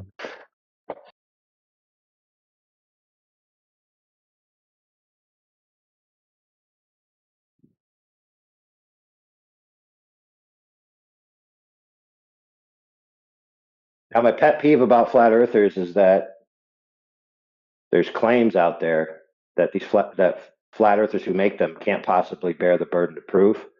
It's not logically leading to the conclusion they're claiming it does, and they're saying them, and they're not being challenged by the glober, and their erroneous logic is also going unchecked by flat earthers in their midst.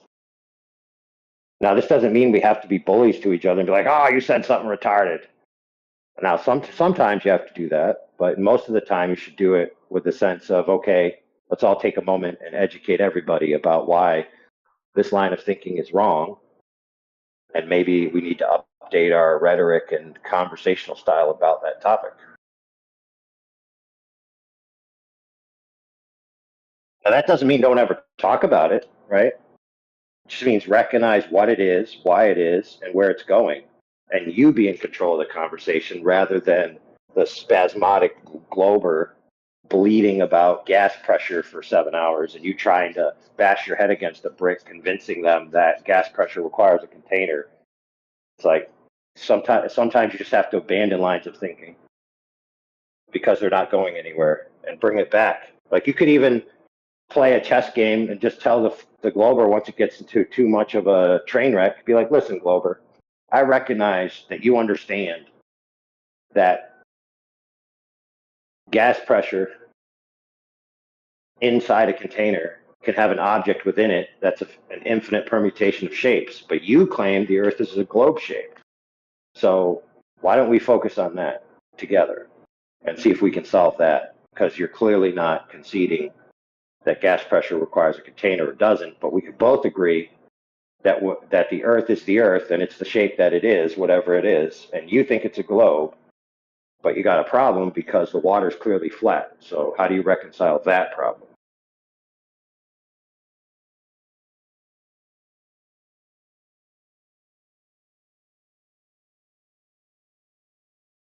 Because defeating gas pressure requires a container as an argument for or against globe Earth is easy for the glober to do.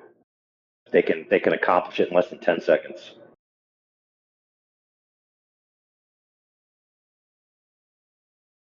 But it is interesting why, even though they can defeat it within 10 seconds, they'll allow the argument to go on themselves for hours and hours and hours because for some reason they feel compelled to maintain that gas just is held to the Earth with gravity, and that's what separates it from the cosmic vacuum, right?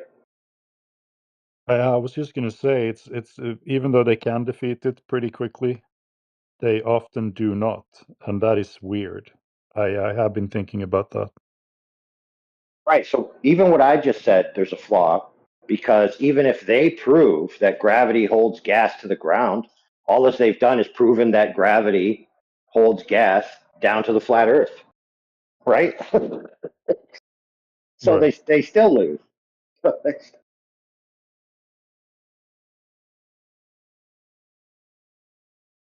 It's also the fact that they can never admit that the flat earther could have been right about anything, so they're just going to have to argue against that container, even if it would make perfect sense to just Yeah, that is just a grab. weird phenomenon.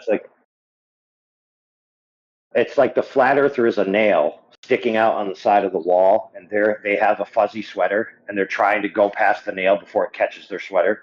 They do everything they can to avoid the nail, doing the back limbo, doing the flips, doing the dips.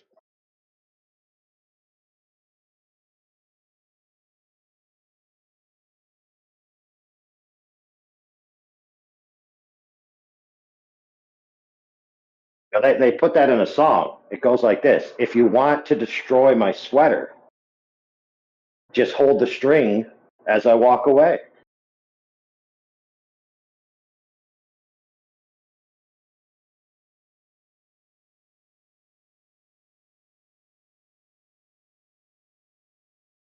Listen, every claim that every flat earther makes who is quote unquote awake and no longer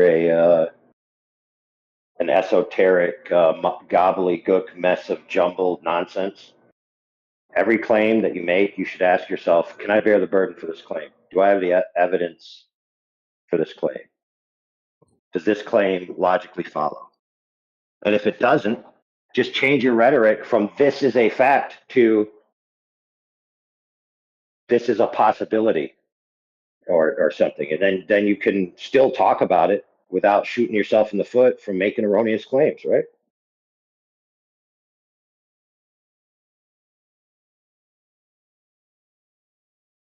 It's like affirming the consequent fallacy, right? If the Earth was a globe, the sun would disappear. The sun disappears, therefore the Earth is a globe. That's the fallacy. But if they said, if the Earth was a globe, the sun would disappear, the sun disappears, that's congruent with the Earth being a globe. That's not a fallacy. Not the affirming the consequent, right? That's just saying that this if statement, that's a possibility, carries this possibility, and it's possible, not certain. I caught myself almost making claims. You will hear me when I do this, when I argue with people. Like today, I said to someone, the sun circles above us. And then I corrected myself because I thought, I don't even know if it circles. I don't know what path it takes. So I kind of changed it to the sun moves in a path above us. Because how can I make a claim that it's actually a circle? I don't know that.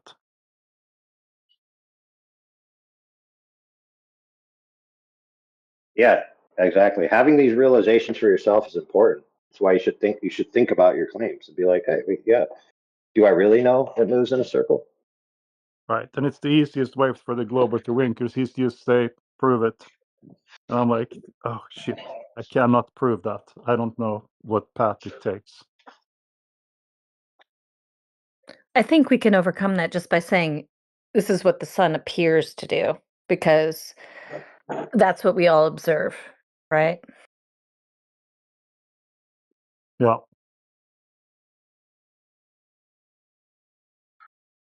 I know it kind of goes in a circle in the north when it does the 24-hour thing in the summer, but so for me, it kind of feels safe to assume that it's actually circling, but I don't know 100% what happens when it goes outside of that part of Earth. Well, Never observed it.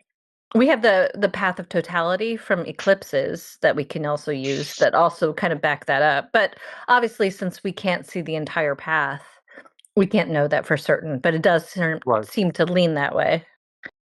Yeah. Yeah, but the path of totality, even that is just the arrival of the light on the surface, right? That's not telling you about the nature of the path from the source to the surface that it's striking.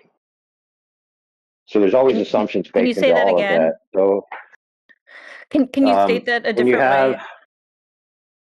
yeah, like there's a shadow right now on the ground. There's a shadow on my floor. It goes to the door, and it's a vertical door which has two vertical panes, so it's two lines on the floor. And I could put a ruler down on these shadows and point in the direction of the shadow, like line up my ruler directly on the straight edge of the shadow, and then I could say, if I traveled in a straight line from this, I would arrive at the sun, right? But I don't know that. I don't know the path that the light is taking from the sun to the shadow. I just don't know it. Plus, we also have the analemma. I mean, that's not exactly a circle, is it?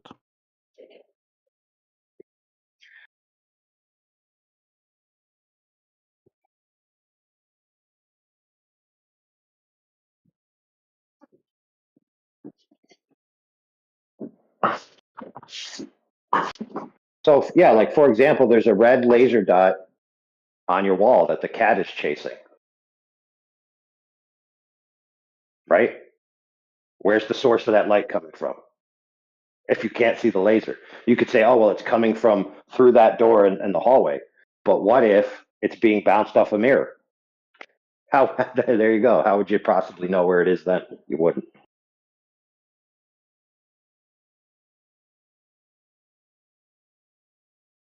Now you can say, well, it appears to me based on these reasons that the laser is generally in that direction, or at least you could even parse it out further and say, and the source of the light is coming from that direction, but where the actual origination of the light is coming from, I don't know.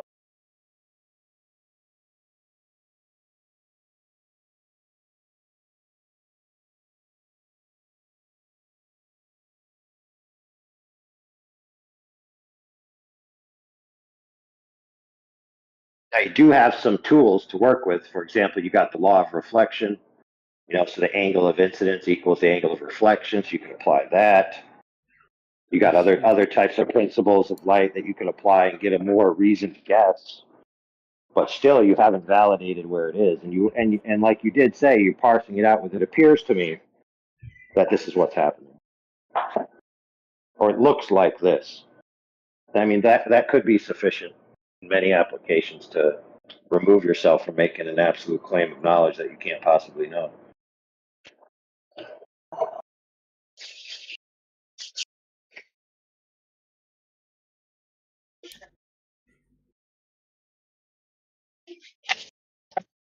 Hello, guys. Got a little hot micing down there, Sapupa. How you doing? I am good. I'm from Brazil.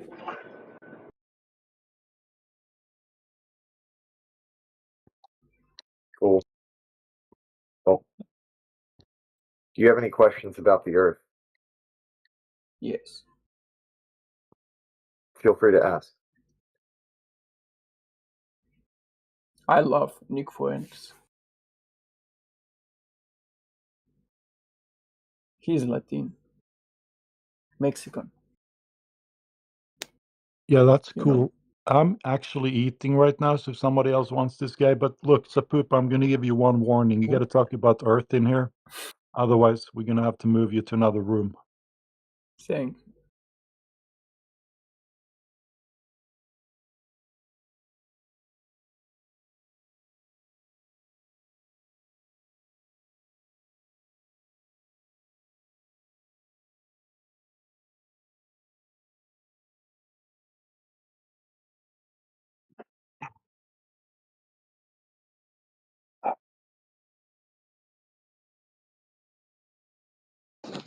Well, I mean, who needs aliens? You got that living underneath the ocean.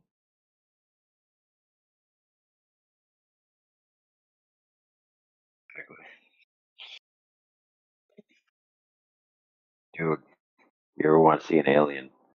Look up turtle penis. Right. That's crazy, bro. Crazy.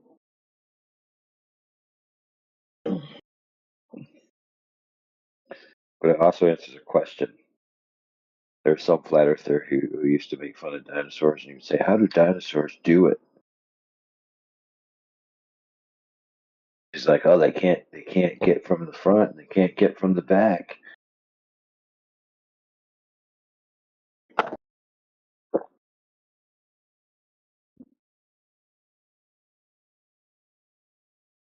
Well, like you said in the movie, life will find a way.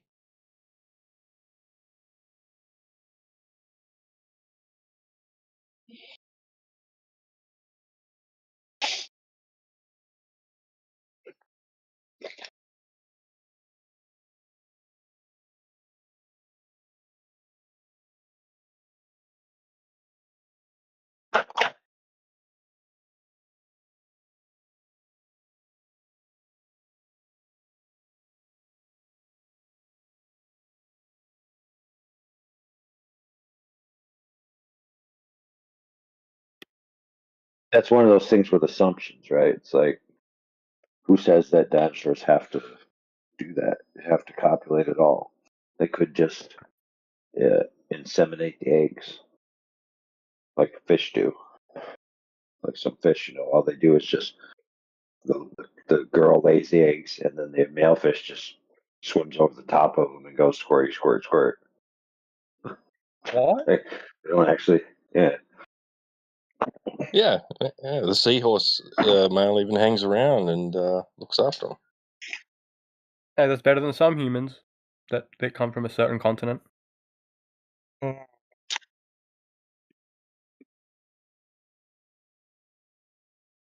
What's the topic of discussion? how flat the Earth is. Yeah, that's a valid induction. Yeah. I have a question, like genuinely speaking, right? Because I never really cared about the topic of whether the Earth was like flat, round, square. I didn't really care. One, why do you guys put so much blood, sweat, tears into it? And two, could you convince me the Earth is round? I'm sorry, flat. My bad. I'm geeked. Yeah, that is a genuine question. Why, that is a good question. Why do they care so much? Dead set. Well, if the Earth was flat, nothing would change.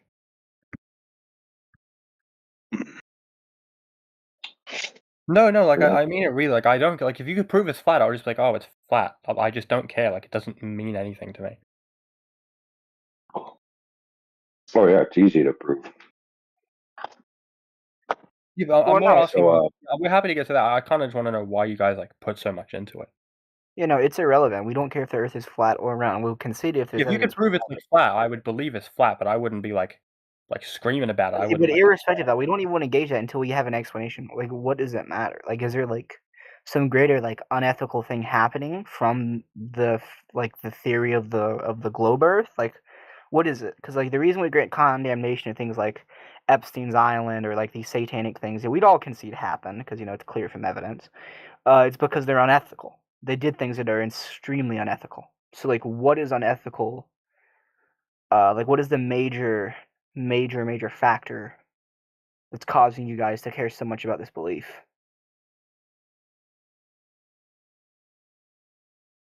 Is it if the Earth was flat, I would just believe it. I'd be like, oh, okay, the Earth is flat. Is it government? Is it government control? No, it's setting a stage for the great metaphysical questions from which people's entire identities are formed. Like who I am, where I come from, where I'm. Yeah, you didn't know the great metaphysical questions? Who I am, where I came from, where I'm going. Metaphysical questions, but I'm more how does the shape of the Earth kind of reflect that? Well, if you have a Big Bang expanding cosmogony and cosmology, that puts you on a little rock in an essentially near infinite universe. Very inconsequential, flying through the cosmos towards heat death or the sun incinerating you. Right? Sets a whole different framework.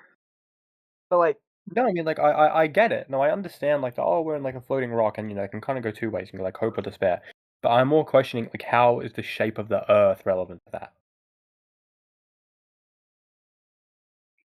Well, if you don't have any of that, I'll put it like this: if you have a flat Earth, then the entire assumption about the cosmos are wrong as well, and all the assumption about the creation event of the Earth is wrong.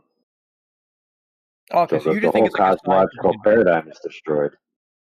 So you think the entirety of modern science is disproven, and especially in reference to physics and stuff, from the Earth being flat? No. Listen, no real science or physics are in danger from the Earth being flat. Yeah, of course. We don't wholly agree with science anyway. I don't just sit there and go, well, the study says it, so it's true. Obviously that's stupid. So you think it's just an advancement thing? It's just listen, once we get over the hurdle that the Earth is flat, we can move into better science, true science. Maybe. Okay, that makes sense. But I don't think that's the goal. Then what's the goal? The goal's the truth, bro. Yeah, okay, that makes sense. So it's just all things are. But I know because I feel certain truths you wouldn't care about as much. If I told you if I had Cocoa Puffs this morning and I actually had Fruit Loops and you knew that, but I told everyone that I had Cocoa Puffs, right? Yeah. You wouldn't sit there and try and disprove it for years, right? Well, for example, you said, Epstein. People care about Epstein, and Epstein's important. Because that's significant. That's significant on a social level.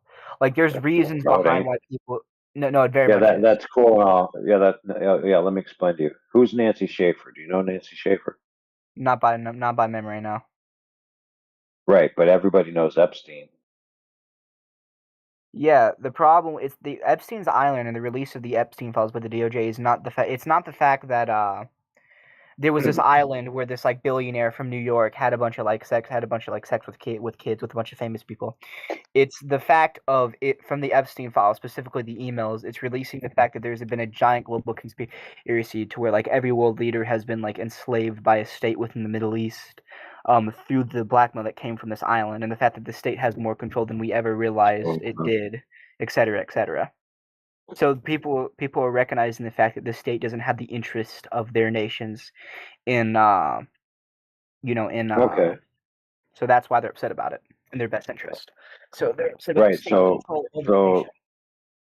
right. So who Nancy Schaefer is a senator, Okay. What about her? dead now, from Georgia, who investigated the family court system and the child protective services and all this stuff in the United States, and she found systemic corruption and children unaccounted for, and proof that many of these children were trafficked in the hundreds of thousands, and that there was a conspiracy to divorce parents from their children through what's it called,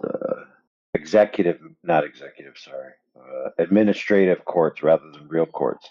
And so she was going to put forth a law that no child can be removed from their parents without a jury trial. Yeah. No more of these rulings and stuff. It has to be a jury.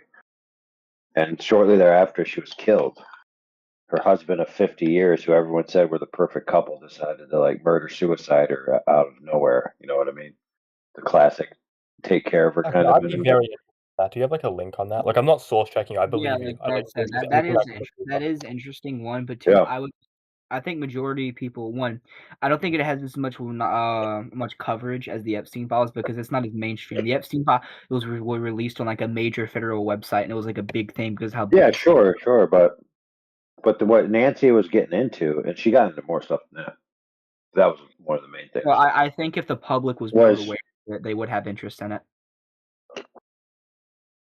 well, Well, part of the problem was it Nancy Pelosi? while a lot of people aren't interested in it was because it shattered the kids should be with their mother paradigm from the tender years doctrine, which was upturned from used to be 5, and they switched it to 13. And so then children were automatically in divorces and stuff given to the mother. And it's well known statistically that single mother households are the greatest statistical delinquency demarcator. And that doesn't, and also that stuff doesn't really have as much concrete evidence as the Epstein files. That's another thing, because you're just linking the fact that this individual mysteriously, quote unquote, died of suicide after they were going to go to court about this very, very, very significant situation that would like appeal a possible sex trafficking scandal. And that is bad, and that is something that is very, very fishy. I'm not negating that, but that is not as concrete as the Epstein files. Just before you continue, did you say her name was it Nancy Pelosi or is it a different politician? Oh heck no, Nancy Schaefer. Nancy No, Schaefer. Nancy Pelosi is Nancy Pelosi's a perpetrator, not a hero. Yeah. Okay, and you said shaver. Is that shaver like an electric shaver or like shaver like Schaefer? No, Schaefer, like SCAEFR or whatever, or SCHAEFER. Okay, Yeah. okay, it was a German name. Yeah, I would have put shaver in. Okay, cool, thank you. So yeah, what was I saying? Yeah, so like the Epstein files have more concrete evidence behind it because like we just have the emails. There's no coping about it.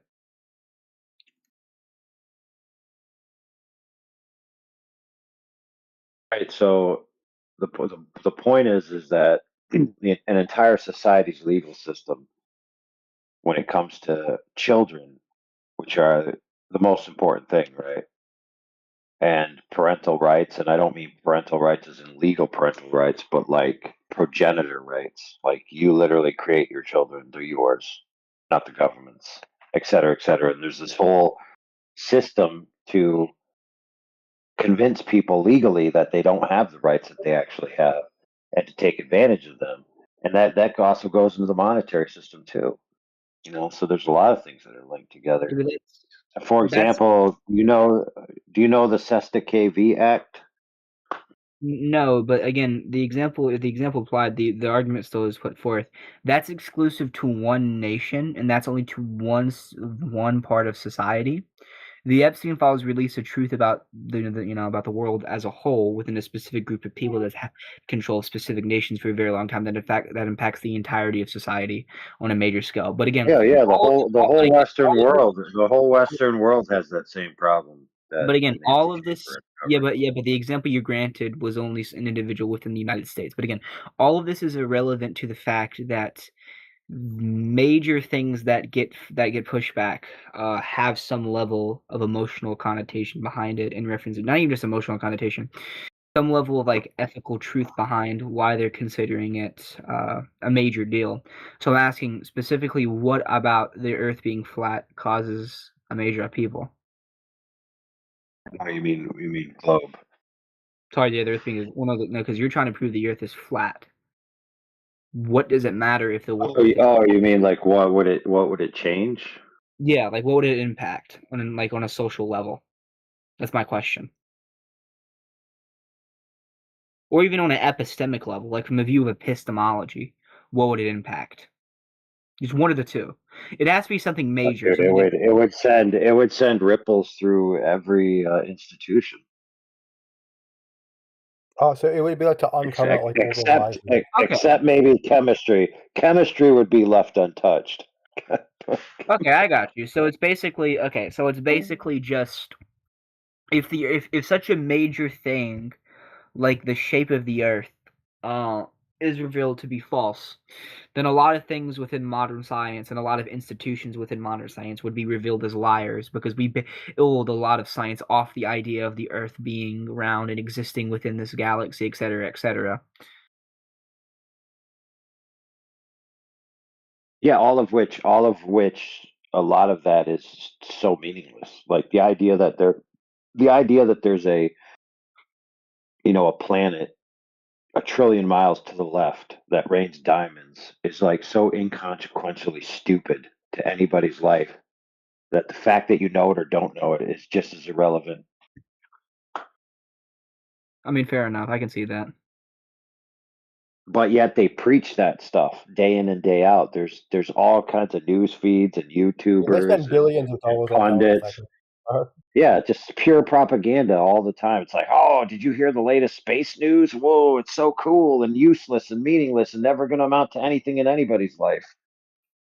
Yeah, so who cares? Like if you were They do, dude.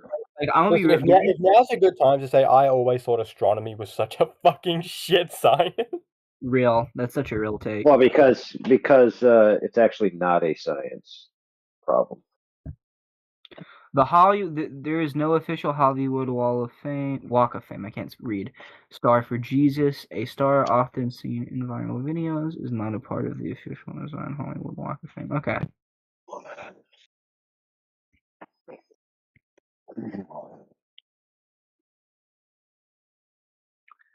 So like, do any of you guys know like what epistemology is, or do you guys like exclusively argue on the basis of evidentialism? I'm just trying to make conversation. What am I doing? No, I'm actually curious on the flat Earth thing now. Well, why do you guys think like the Earth is flat? Like, what tipped you? Like, what made you? Because obviously, not many people. Oh, what tipped me off, dude? Now, obviously, something came across me that put me on the track. But what really tipped me off to the fact that the Earth is obviously flat is that it's covered in water, and water is clearly flat. In fact, water is the gold standard for level and has been so throughout all of recorded human history. And since water is how we benchmark all elevation on the entire surface of the Earth, according to sea level, and that sea level covers 70% of the Earth, and that means all the land is benchmarked off that and between two horizontal parallel planes. We know this because the way that water works is, according to hydrostatic equilibrium, Pascal's principle, and just our common experience, water is flat and level on the surface. So if we know water is level, it is the definition, then you can simply measure a portion of the water to demonstrate it's not curving, apply that physics across the entire 70%, and now you have the whole surface of the Earth between two horizontal parallel planes, which means it's flat. Okay, so I'm gonna give like the globalist science response. I want to see what you say to it. So they would basically say that the more weight the object has, the more gravity it has, and because of the weight of the Earth, it forces the water to kind of bound to the ball shape. Well, that would be true if the ball was actually curved, but the problem is that their claim doesn't withstand the scrutiny of measurement. So when you measure the water, it's flat, and therefore their claim that it's being pulled into a giant ball is false. Okay, do you deny gravity as a concept, or?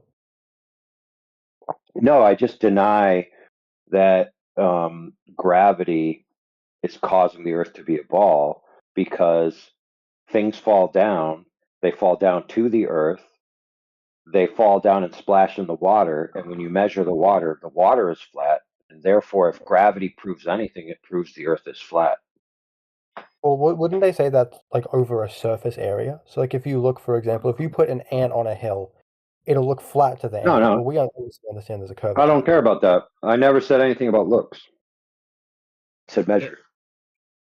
Measurements comes from empirical Well, no, data. I mean, you can measure something, but like they would say if you measure like I don't know, if you get like a hill, for example, and you measure it, you could find like a measurement on a particular part of that hill which is flat. But there would also True be parts story, of the hill. but true story, fair enough. But you know what a hill is not? A hill is not a fluid, is it? Right. But they would say that the gravity would bind it to be such. It would bind the Okay, that's take fine. form. That's fine. But see, if let's say I take a cookie tin out of my stove and I fill it with water, what shape is the surface of the water? Flat, right? The surface would be flat, yeah. Right. So then if I take a bigger pan and I fill it with water, what will the surface be? Flat. If I then take the water and dump it in my tub until my tub's filled, what will that surface be? Flat. If I take the water from the tub and I dump it into my pool in the backyard, what surface will that be? Flat. And then if I take my pool and I get a big old truck and I chuck it down to the lake and I pour it into the lake, what surface will that be? Flat. And you could just keep going up and up and up and it's flat every time. Right. Wouldn't they say this because so water takes like the shape of what it's being filled to. So like, if I put like water inside of like I don't know, like a mold, it's gonna take the shape of that mold. Like if you know those like gummy bear molds, right? The water would take the shape of a bear. Right. Obviously the water's Except on the surface. Yeah. If it's filled, I actually think it does take like a curved shape. So if you fill like a Oh, gummy bear, listen, if you have it enclosed, yes, if you have an enclosed, completely enclosed container without an open surface, then yes, you can force the water to take the shape. And if you froze it into an ice cube, you'd have an ice cubed gummy bear. But if you put a water into any open surface container beyond the water's surface tension ability, so obviously like a 2-inch container, water could have a surface tension over it. But once you get big enough, the weight of the water breaks the surface tension.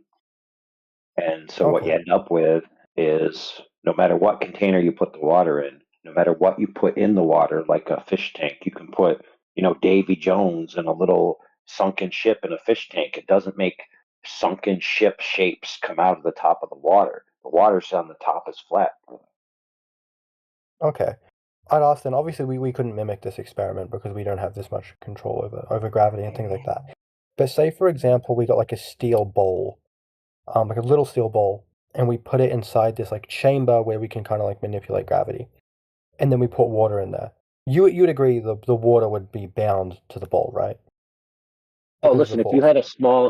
had a small sized ball and you had a scenario where gravity worked in a way that it attracted it to the ball, then you could have water sticking to that ball and you could measure that ball to be curved. But then when you go out into the real world and you measure the earth and you measure the water on the surface of the actual earth, that water is flat.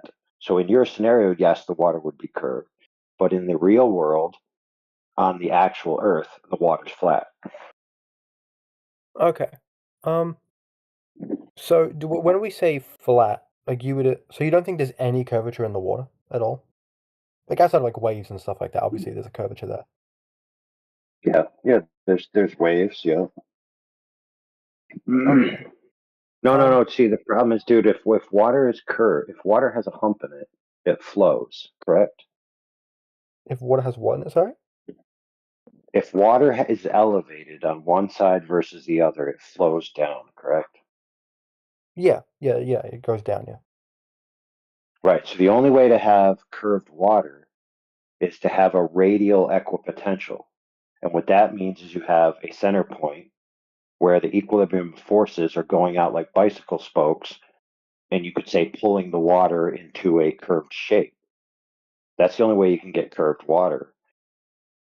But the problem is that the Earth isn't arranged in a curved shape because the water on the surface of the Earth isn't curving around a curved shape. It's actually just laying flat and horizontal, just like we observe it and like all humanity has observed it since the dawn of time.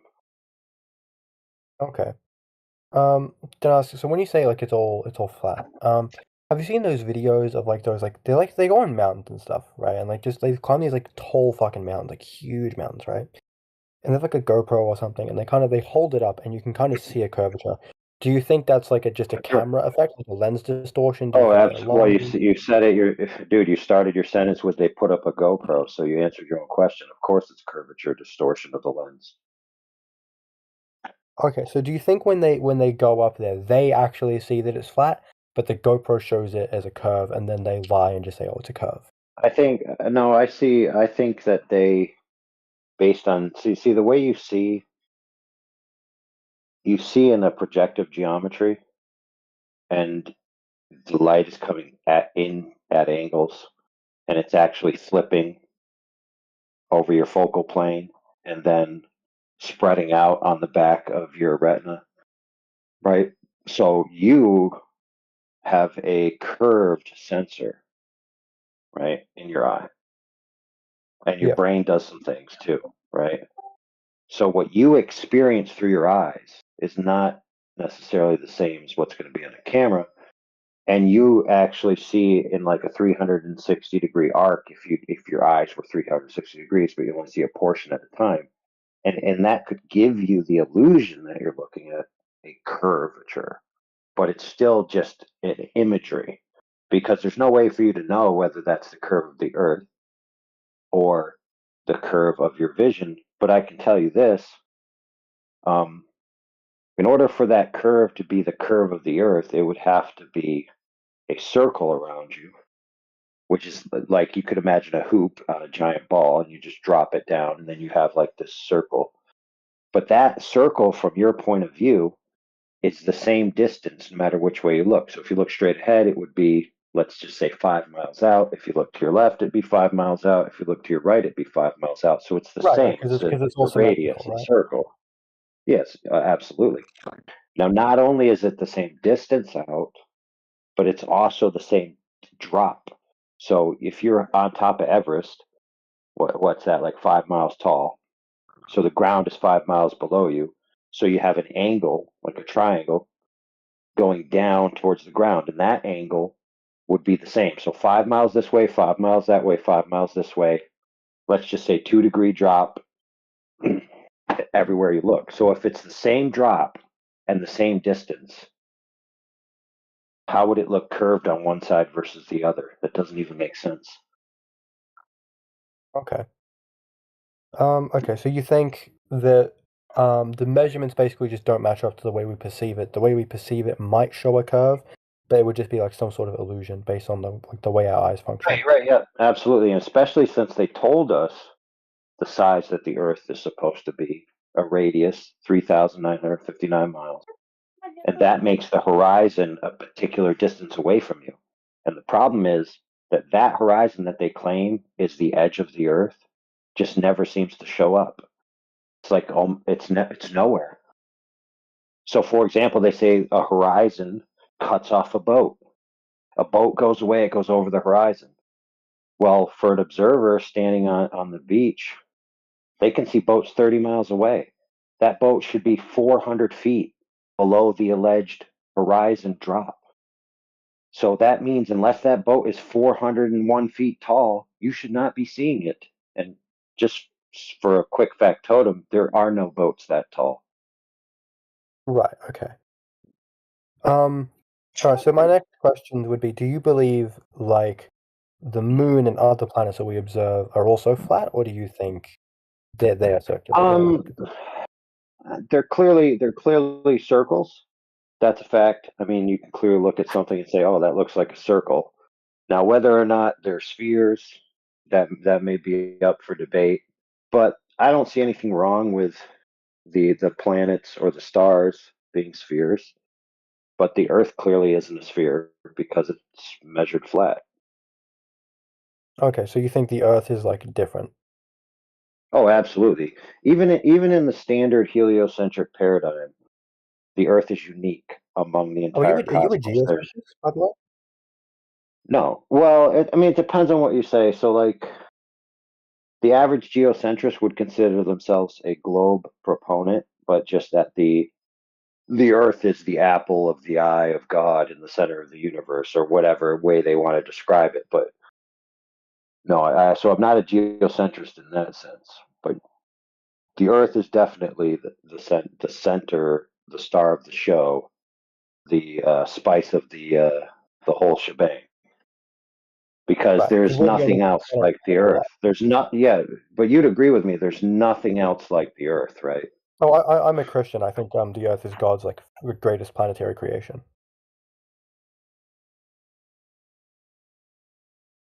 Yeah, it's the whole point, right? Yeah, everything else is irrelevant except the Earth. The moon was made for the Earth, the sun for the Earth, everything for the Earth. Right. Even the entire cosmos is described as being for times and seasons, days and years. So it's just basically an information system for mankind. Yeah, no, I agree. I do think the Earth is at least the center of the universe in its metaphorical sense. Now, interestingly enough, when they did the cosmic microwave background radiation scans, which is supposed to be the after images of the Big Bang, they actually found that there's an axis of symmetry that runs straight through the Earth. Interestingly enough, they called this axis of symmetry the axis of evil. Now, it's weird. Why would they call it the axis of evil? Well, I'll tell you why. Because it's well known in the evolution of the heliocentric cosmology that the men involved made decisions about what they were going to say about reality based on philosophical reasons, because these men hated the idea of the Earth being the center. They hated the idea of the Earth being special. And the reason why they hated it is because that means it points to God. And so these men who are responsible for our modern thoughts on a lot of these things, they had philosophical biases and religious anti-God, even anti-Christian biases. And a lot of the heliocentric model is dripping with that animosity of God haters. Right, okay. Listen, you probably get this question a lot, so you probably think it's like a really stupid question. How do we stop a boat from sailing off of the planet? Well, you see that the problem there would be you would assume that you can just get in some water and then eventually you'd reach a spot where the water just falls off the side. But if you just remove that assumption, then you don't even need to worry about it. So, for example, you know that everywhere you go, when you see water, there's a shoreline. So all you just have to assume is that there's a shoreline, and then that problem erases itself. Do you think the Earth just keeps going? Well, for all intents and purposes, the Earth could keep going, could just be generating, right? Complete unknown. More than likely, it's finite. That would be my guess. That would be my best guess based on certain things that are in the scripture. But logically, the possibilities of the boundary conditions of the Earth are almost endless, much like the alleged boundary conditions of the so-called expanding heliocentric universe. right? So, for example, if the universe is expanding, what's it expanding into? Right? These questions have no real answers. Right. Okay. So okay. So then there's just another shore. So there'd be other countries, you think, with other people? Unknown. It could be a vast, barren, frozen wilderness. Okay, because I've heard some people kind of hold to the ice wall theory. But I was thinking, like, if the Earth is flat, surely we could see the ice wall. Well, the idea of an ice wall is actually in encyclopedias, and it was first coined by Captain Cook, who was an explorer, and then it was reiterated by the U.S. government military expeditions. So the idea of an ice wall is just referring to the Antarctic ice shelf, basically. But if you imagine that the sun is the main source of heat, and it has a particular circuit that it does, which it doesn't go beyond, then you could imagine that past the sun's heat, eventually it just keeps getting colder and colder and colder, and everything's frozen. It's not an unreasonable assumption. Now, interestingly enough, friend, I don't know what stock you have in. I think it's the Book of Enoch. Many people think it's apocryphal or whatever, but it's just interesting that in that book it said that he just started walking, and he just kept walking through the land of more ice and more snow, and just kept going and going through more ice and more snow, more ice and more snow. Like he's just walking forever and everywhere, and he just keeps getting ice and snow. Nothing else. Just a little interesting factotum right there. Okay, and so you think Captain Cook? We're talking about the Captain Cook that like discovered Australia, right? Yeah, the main squeeze. Okay. So do you think he believed in ice walls? No. He wrote it. He said there's a great ice barrier that I was trying to find an inlet to, and he wrote about that. Do you have a reference for that actually? Like does he? Because he must have written it. It would have been in a book somewhere. Pretty sure it's in his ship log or whatever. But yeah, so like it was. I mean, he wasn't the only one that talked about it. I mean, look, obviously, if you imagine Antarctica, right, and you look up Antarctic ice shelf, it's going to look like walls of ice. And if you're a sailor reaching that, and you see 100-foot ice cliff in front of you, you could call it an ice wall. I mean, it's certainly a wall, and it's certainly ice.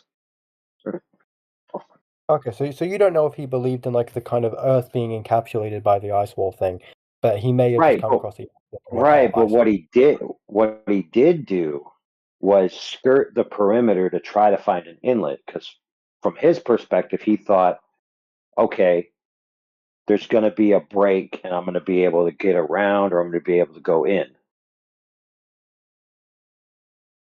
Right, he couldn't find anything. Just kept going. And he certainly didn't. Yeah, he certainly didn't have a modern icebreaker ship. Yeah, well, he definitely didn't find Australia in the Arctic. It's like the last country to find the Arctic. Well, he had multiple journeys. But I mean, I think he found Hawaii as well.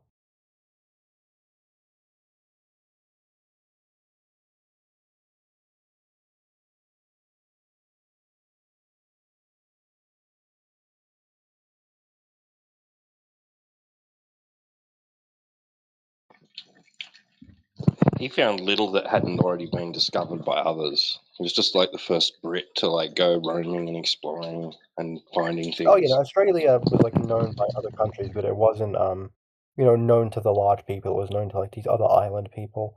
Though there is I think the evidence is like really, really weak, to be honest with you. But there is evidence that the Arabians knew about Australia because they found like a dinar. I'd say this is probably just like cross-country exchange. I don't think the Arabians actually sailed here, found it, and did nothing with it. Like that would be really, really stupid.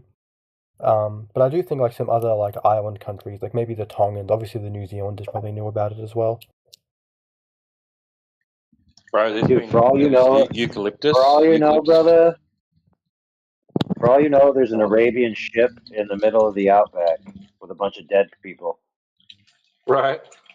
Actually, there's stories about Egyptians being here, and funnily enough, eucalyptus was found as one of the substances in some of the tombs of mummies, along with Isn't eucalyptus like native? substances from other continents that they allegedly had no contact with, like cocaine, right?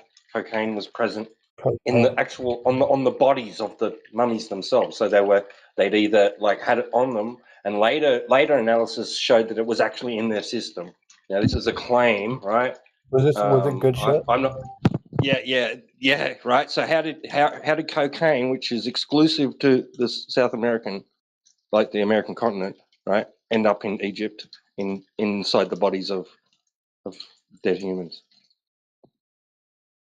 I mean, if I had to the only thing is because when you look at these countries which document things very well, if they had direct contact, they may have just said, "Oh, we found." Obviously, they wouldn't call it Australia or Terra Nullis, but they would say, "Bro, we found this big fat fuck hot island with all these like uncivilized people, and they've given us this leaf that smells kind of nice or whatever, right?" But what I'd put it down to is probably just international trade, because I think there's some evidence to suppose that the Aboriginals had contact with the Malaysians, which if they did, right, they could have definitely had that from the Malaysians, because obviously they were conquered by Muslims. But just things being shipped cross country. I don't know how long eucalyptus can survive, but I'd imagine it could make it to Egypt in some hypothetical. And if it did make it to Egypt, it probably was by ship across vast swaths of flat water. Right, flat water, not curved water. Yeah, flat water. I have a question for a flat earther. Is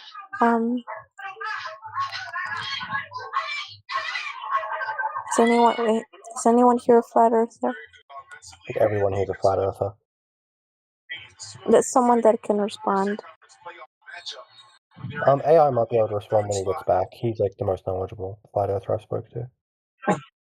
I see. Wait, Light, are you a flat earther now? No, I mean, okay, I'll be very honest with you. I came in here to fuck around, and then I was like, you know what, bro? I should hear him out. They actually may have some points, because the government lies to us about a bunch of other shit. And a bunch of people think my positions are stupid, but I know my positions make sense. I can rationally justify them, right? So I'm like, you know what? I'm not gonna be an asshole. I'll be really genuine. And I don't know if I'd call myself a flat earther. I haven't heard any globe responses to this yet, but the arguments make sense. They follow. Yeah.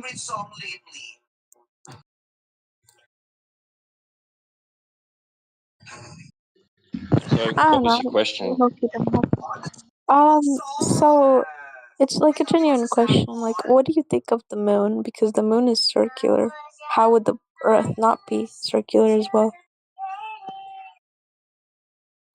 The moon could be any shape. I mean, the geometry of the Earth's surface is absolutely independent of anything you see in the sky, and it can be judged so, right? It can be examined so, right? You can examine the surface of the Earth and determine its geometry, right, without looking up at the sky.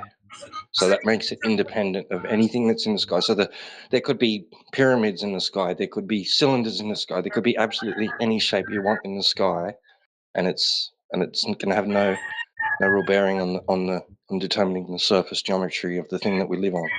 I mean, you could also say that other planets don't have life, so life is an illusion or something. Or you could say Saturn has rings, therefore we should have rings. True story. Or one of my favorites is, I'm eating soup on a flat table. What shape are my light bulbs in my ceiling? Your light bulbs are probably globes. What about the edge of the Earth?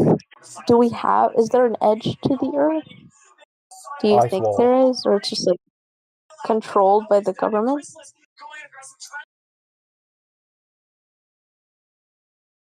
Well, apparently Captain Cook wrote about an ice wall, which I'd be very interested because I'd take him as a source. I don't think he was like government compromised. So if I can see like Captain Cook talking about an ice wall, that would. I don't know if it'd like fully tip the scale, but like it'd be something. What if, dude, what if like we go like behind that ice wall and then fall into the void? No, That'd bro. be If we so go behind funny. the ice wall, I'm going to Agatha.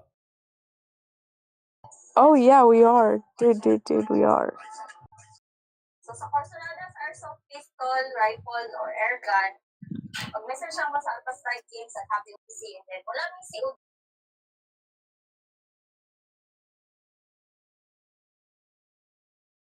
Huh, what if that's where all the fallen angels live? Well, I think the fallen angels are in hell, but Well, if they're in hell, then how are they on the earth influencing people? I believe angels can bilocate. If you read Saint Padre Pio, he speaks about this as well. Okay. Okay, yeah.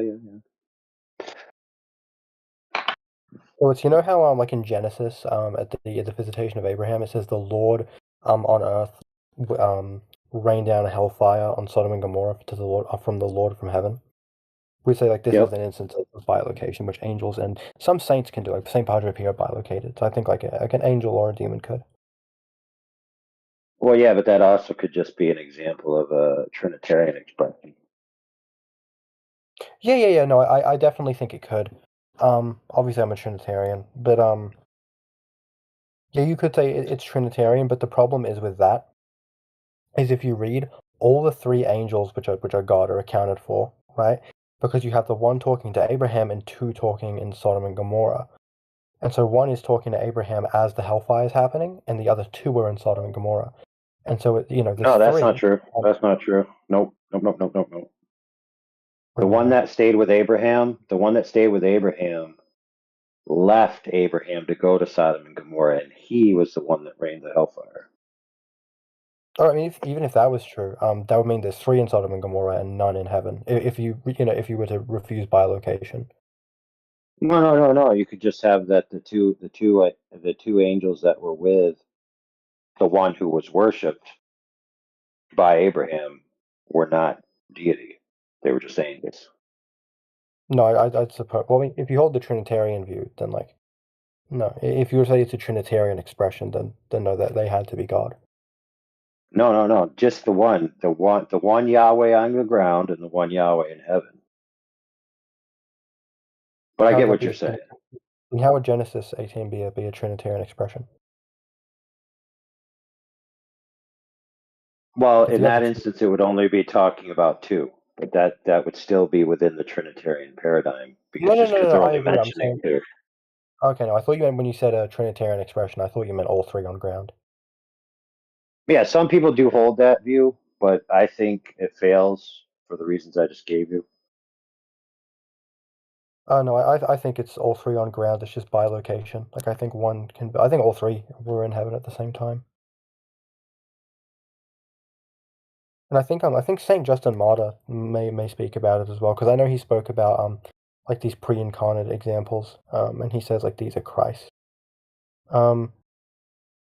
Of course, there's like probably exceptions to this, like in Ezekiel, where it's like very clearly the Father. Right. So we would agree, at least, that God being a non-spatial entity, space is subordinate dimension to him, not the other way around.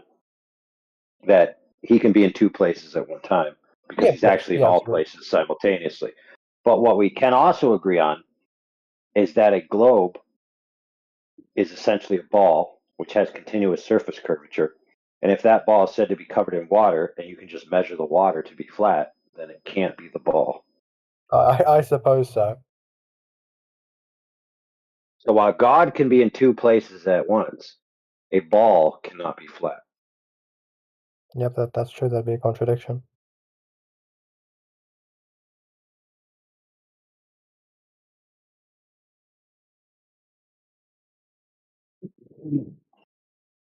Hold on. Wait, is it Donald J. Epstein guy in chat? I feel like this would be a good time to tell him that Santa isn't verifiably false.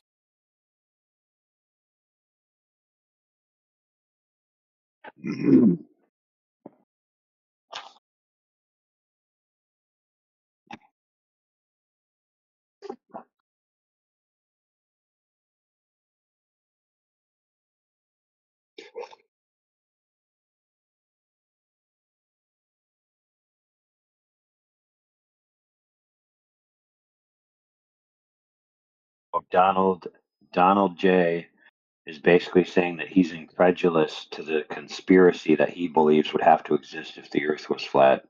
Therefore, the Earth can't possibly be flat, even though it's measured to be flat. Yeah, that doesn't sound like good logic there, Donald. Just say, because what he's doing is he's using inductive reasoning. But I never thought I'd be arguing for the flat Earth, bro. But what he's using is like inductive reasoning, right? Just say that inductive reasoning is like irrelevant if you give like a defeater, like a deductive defeater. Oh yeah. So just say the induction is like a valid, like an invalid form of reasoning. Granted, the argument. Well, I got a better one. I got a better one, dude. Whether he has deduction or induction is irrelevant because I have direct measurement of the surface of the object in question, Well, where right, he but just that's has a deductive. fantasy story about it. No, Yeah, direct measurements aren't deductive.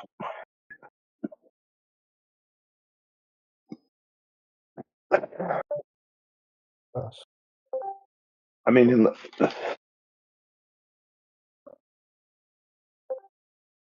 mean, unless you're going to make a deduction to say that direct measurements are valid, therefore Yeah, something I guess. I don't know. they would basically say that physical measurements are deductive. Yeah.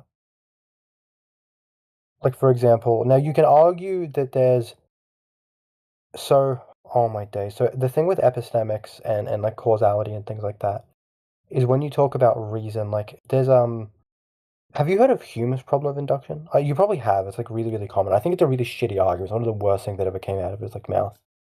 But Hume gives a problem of induction. He basically says it's a non sequitur, that just because something's happened repeatedly under the same variable doesn't mean it'll happen again. But the problem is induction's actually necessary. Like it's literally an epistemic necessity. Because if you're familiar with like the Socratic formulation of deduction, he says like premise 1, all men are mortal. Premise 2, Socrates is a man. Conclusion, Socrates is mortal. The problem is that premise 1 is actually contingent upon induction, because we only know all men have died by virtue of induction. Like, oh, how do we know that all men die? Because all men have died, right? How do we even know that that's all men? Induction, right?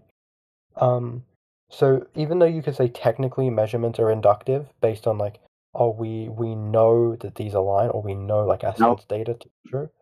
The principle Measurements of are empirical. That was what I was looking for. They're empirical. Oh yeah, they are empirical. All right, go continue. Yeah, so they might be able to like cope and say, oh, measurements are technically inductive, but that's not true. No, not in essence, at least. Maybe primally or primordially.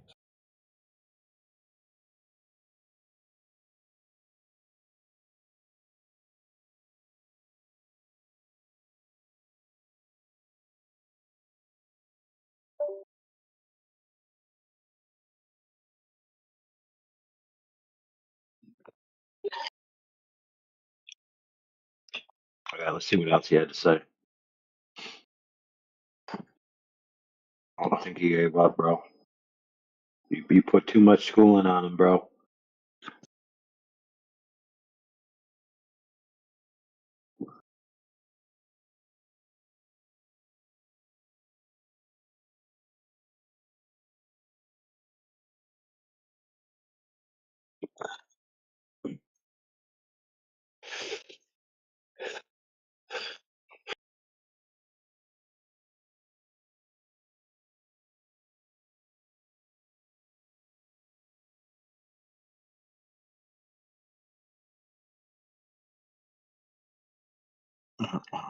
You know what's funny, my bro? Is Donald J is in the chat trying to talk about Santa Claus because he doesn't want to talk about the measurements of the surface of the Earth. So he'd rather He talk doesn't about a get that the fantasy surface is character. flat. He doesn't get the That's right, bro. Well, some of them do get it, my friend, and they're actually coping because they know if they actually talk about the direct measurements of the surface, they lose every time. So they have to talk about Santa Claus. They have to talk about us, our moms, whether we're losers, all these other things that have nothing to do with the point.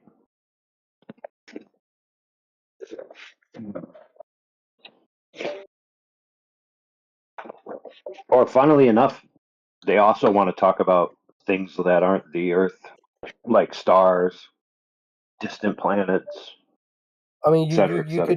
you could just say a star is disanalogous because it's a gas ball. Its atomic like a composition is entirely different.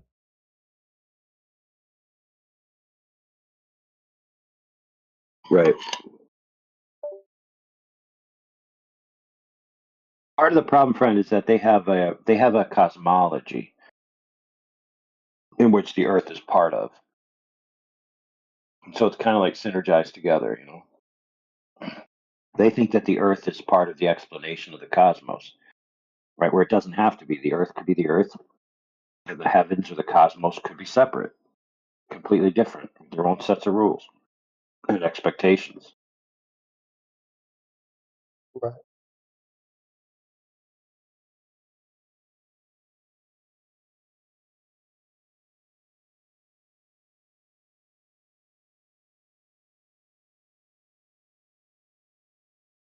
I actually have more of a personal question relating to the flat Earth system.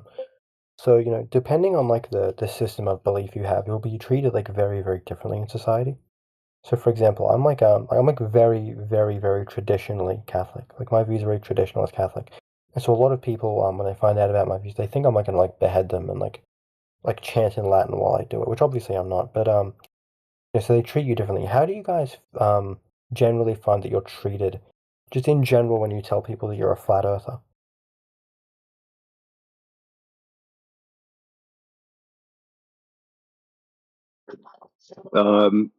I would say most people find it. They think you're being sarcastic, or they think you're not being serious, and then they'll also, if they do think you're serious, they'll usually look at you funny, like you're a pariah or something. Did you find that people It's ever Very great. rarely. I wear a flat Earth hat and a flat Earth shirt, and people leave me the hell alone. It's great. But Oh yeah. so do you find that like people are aggressive or rude, or they just look kind of weirded out? More like unless they're really jerks, they'll mostly be socially awkward around it because they don't know how to negotiate it. You know what I mean? It's like one of those topics where they're not allowed to talk about it, and so when it's time to talk about it, they don't know how to do it. Just like when they were nervous when they first started talking about girls or something. It's like this weird mystery topic that I don't know how to negotiate the social norms with. So you're like, do I make fun of it? Do I ask sincere questions? What do I do? Okay. How And do does you your family feel about it?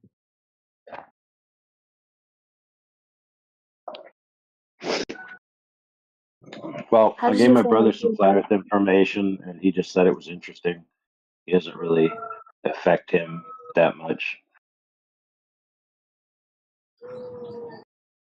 I see. and I'd say as well, because I found with my ideology at least, the biggest people that kind of scream and cry about it are women. No surprise, really. But do you find like how do you find the flat Earth goes, when you bring it up on like a date or something? Oh, all the girls, any girl I tell about flat Earth immediately converts. Really? I thought they would be like the biggest, like, ew, no, this guy's weird. I'm gonna block him. No girl would dare oppose my views. Whatever views Can I you say, start? they agree. Can you? Oh, you must be like an HTN. You must be like a chat or something. Yeah, but it's not like I just say it and they agree. It's like I just say it persuasively. Okay. Not in a persuasive manner, but persuasively as in argumentatively persuasive. I see. But again, that's based on induction because I haven't talked to all women yet. Right? Yeah, I find all women are like really, generally speaking, are like really argumentative, but they should just shut up. Well, there's a thing, dude, about women as a class, which is well known in psychological circles, that they tend to have a more socially based identity with their political views and stuff. So like they need a large group to be attached to be validated for their points. So like I know tons of women who are flat earthers, but it's also similar with men though nowadays. Is like everybody's waiting for like this great public recognition of something before they're allowed to agree with it. You know what I mean? Yeah, I've seen that as well. More minorly, like on social media. Oh no, you see, I think like a really good example is 2020 to 2025. It's only a 5-year gap, and usually in 5-year gaps, not much changes society. Like there's not a huge shift. But for example, if you look in like 2020, everything was really, really progressively sensitive. Like you couldn't say any slurs and things like this.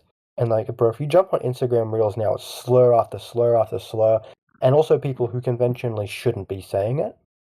Like you'll get white people throwing around the N-word. You know, people like just saying like retarded things like this. And it's because people did it in such a large number. Like, oh, no one cares anymore. We can say what we want. So I think, yeah, I think that's true. I think it's more so true for women, though. Women generally, they're like ideologically dependent.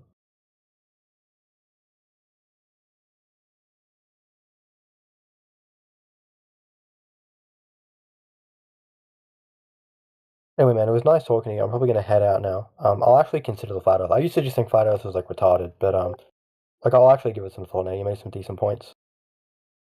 Anyway, man, God bless. Take care. All right. Peace.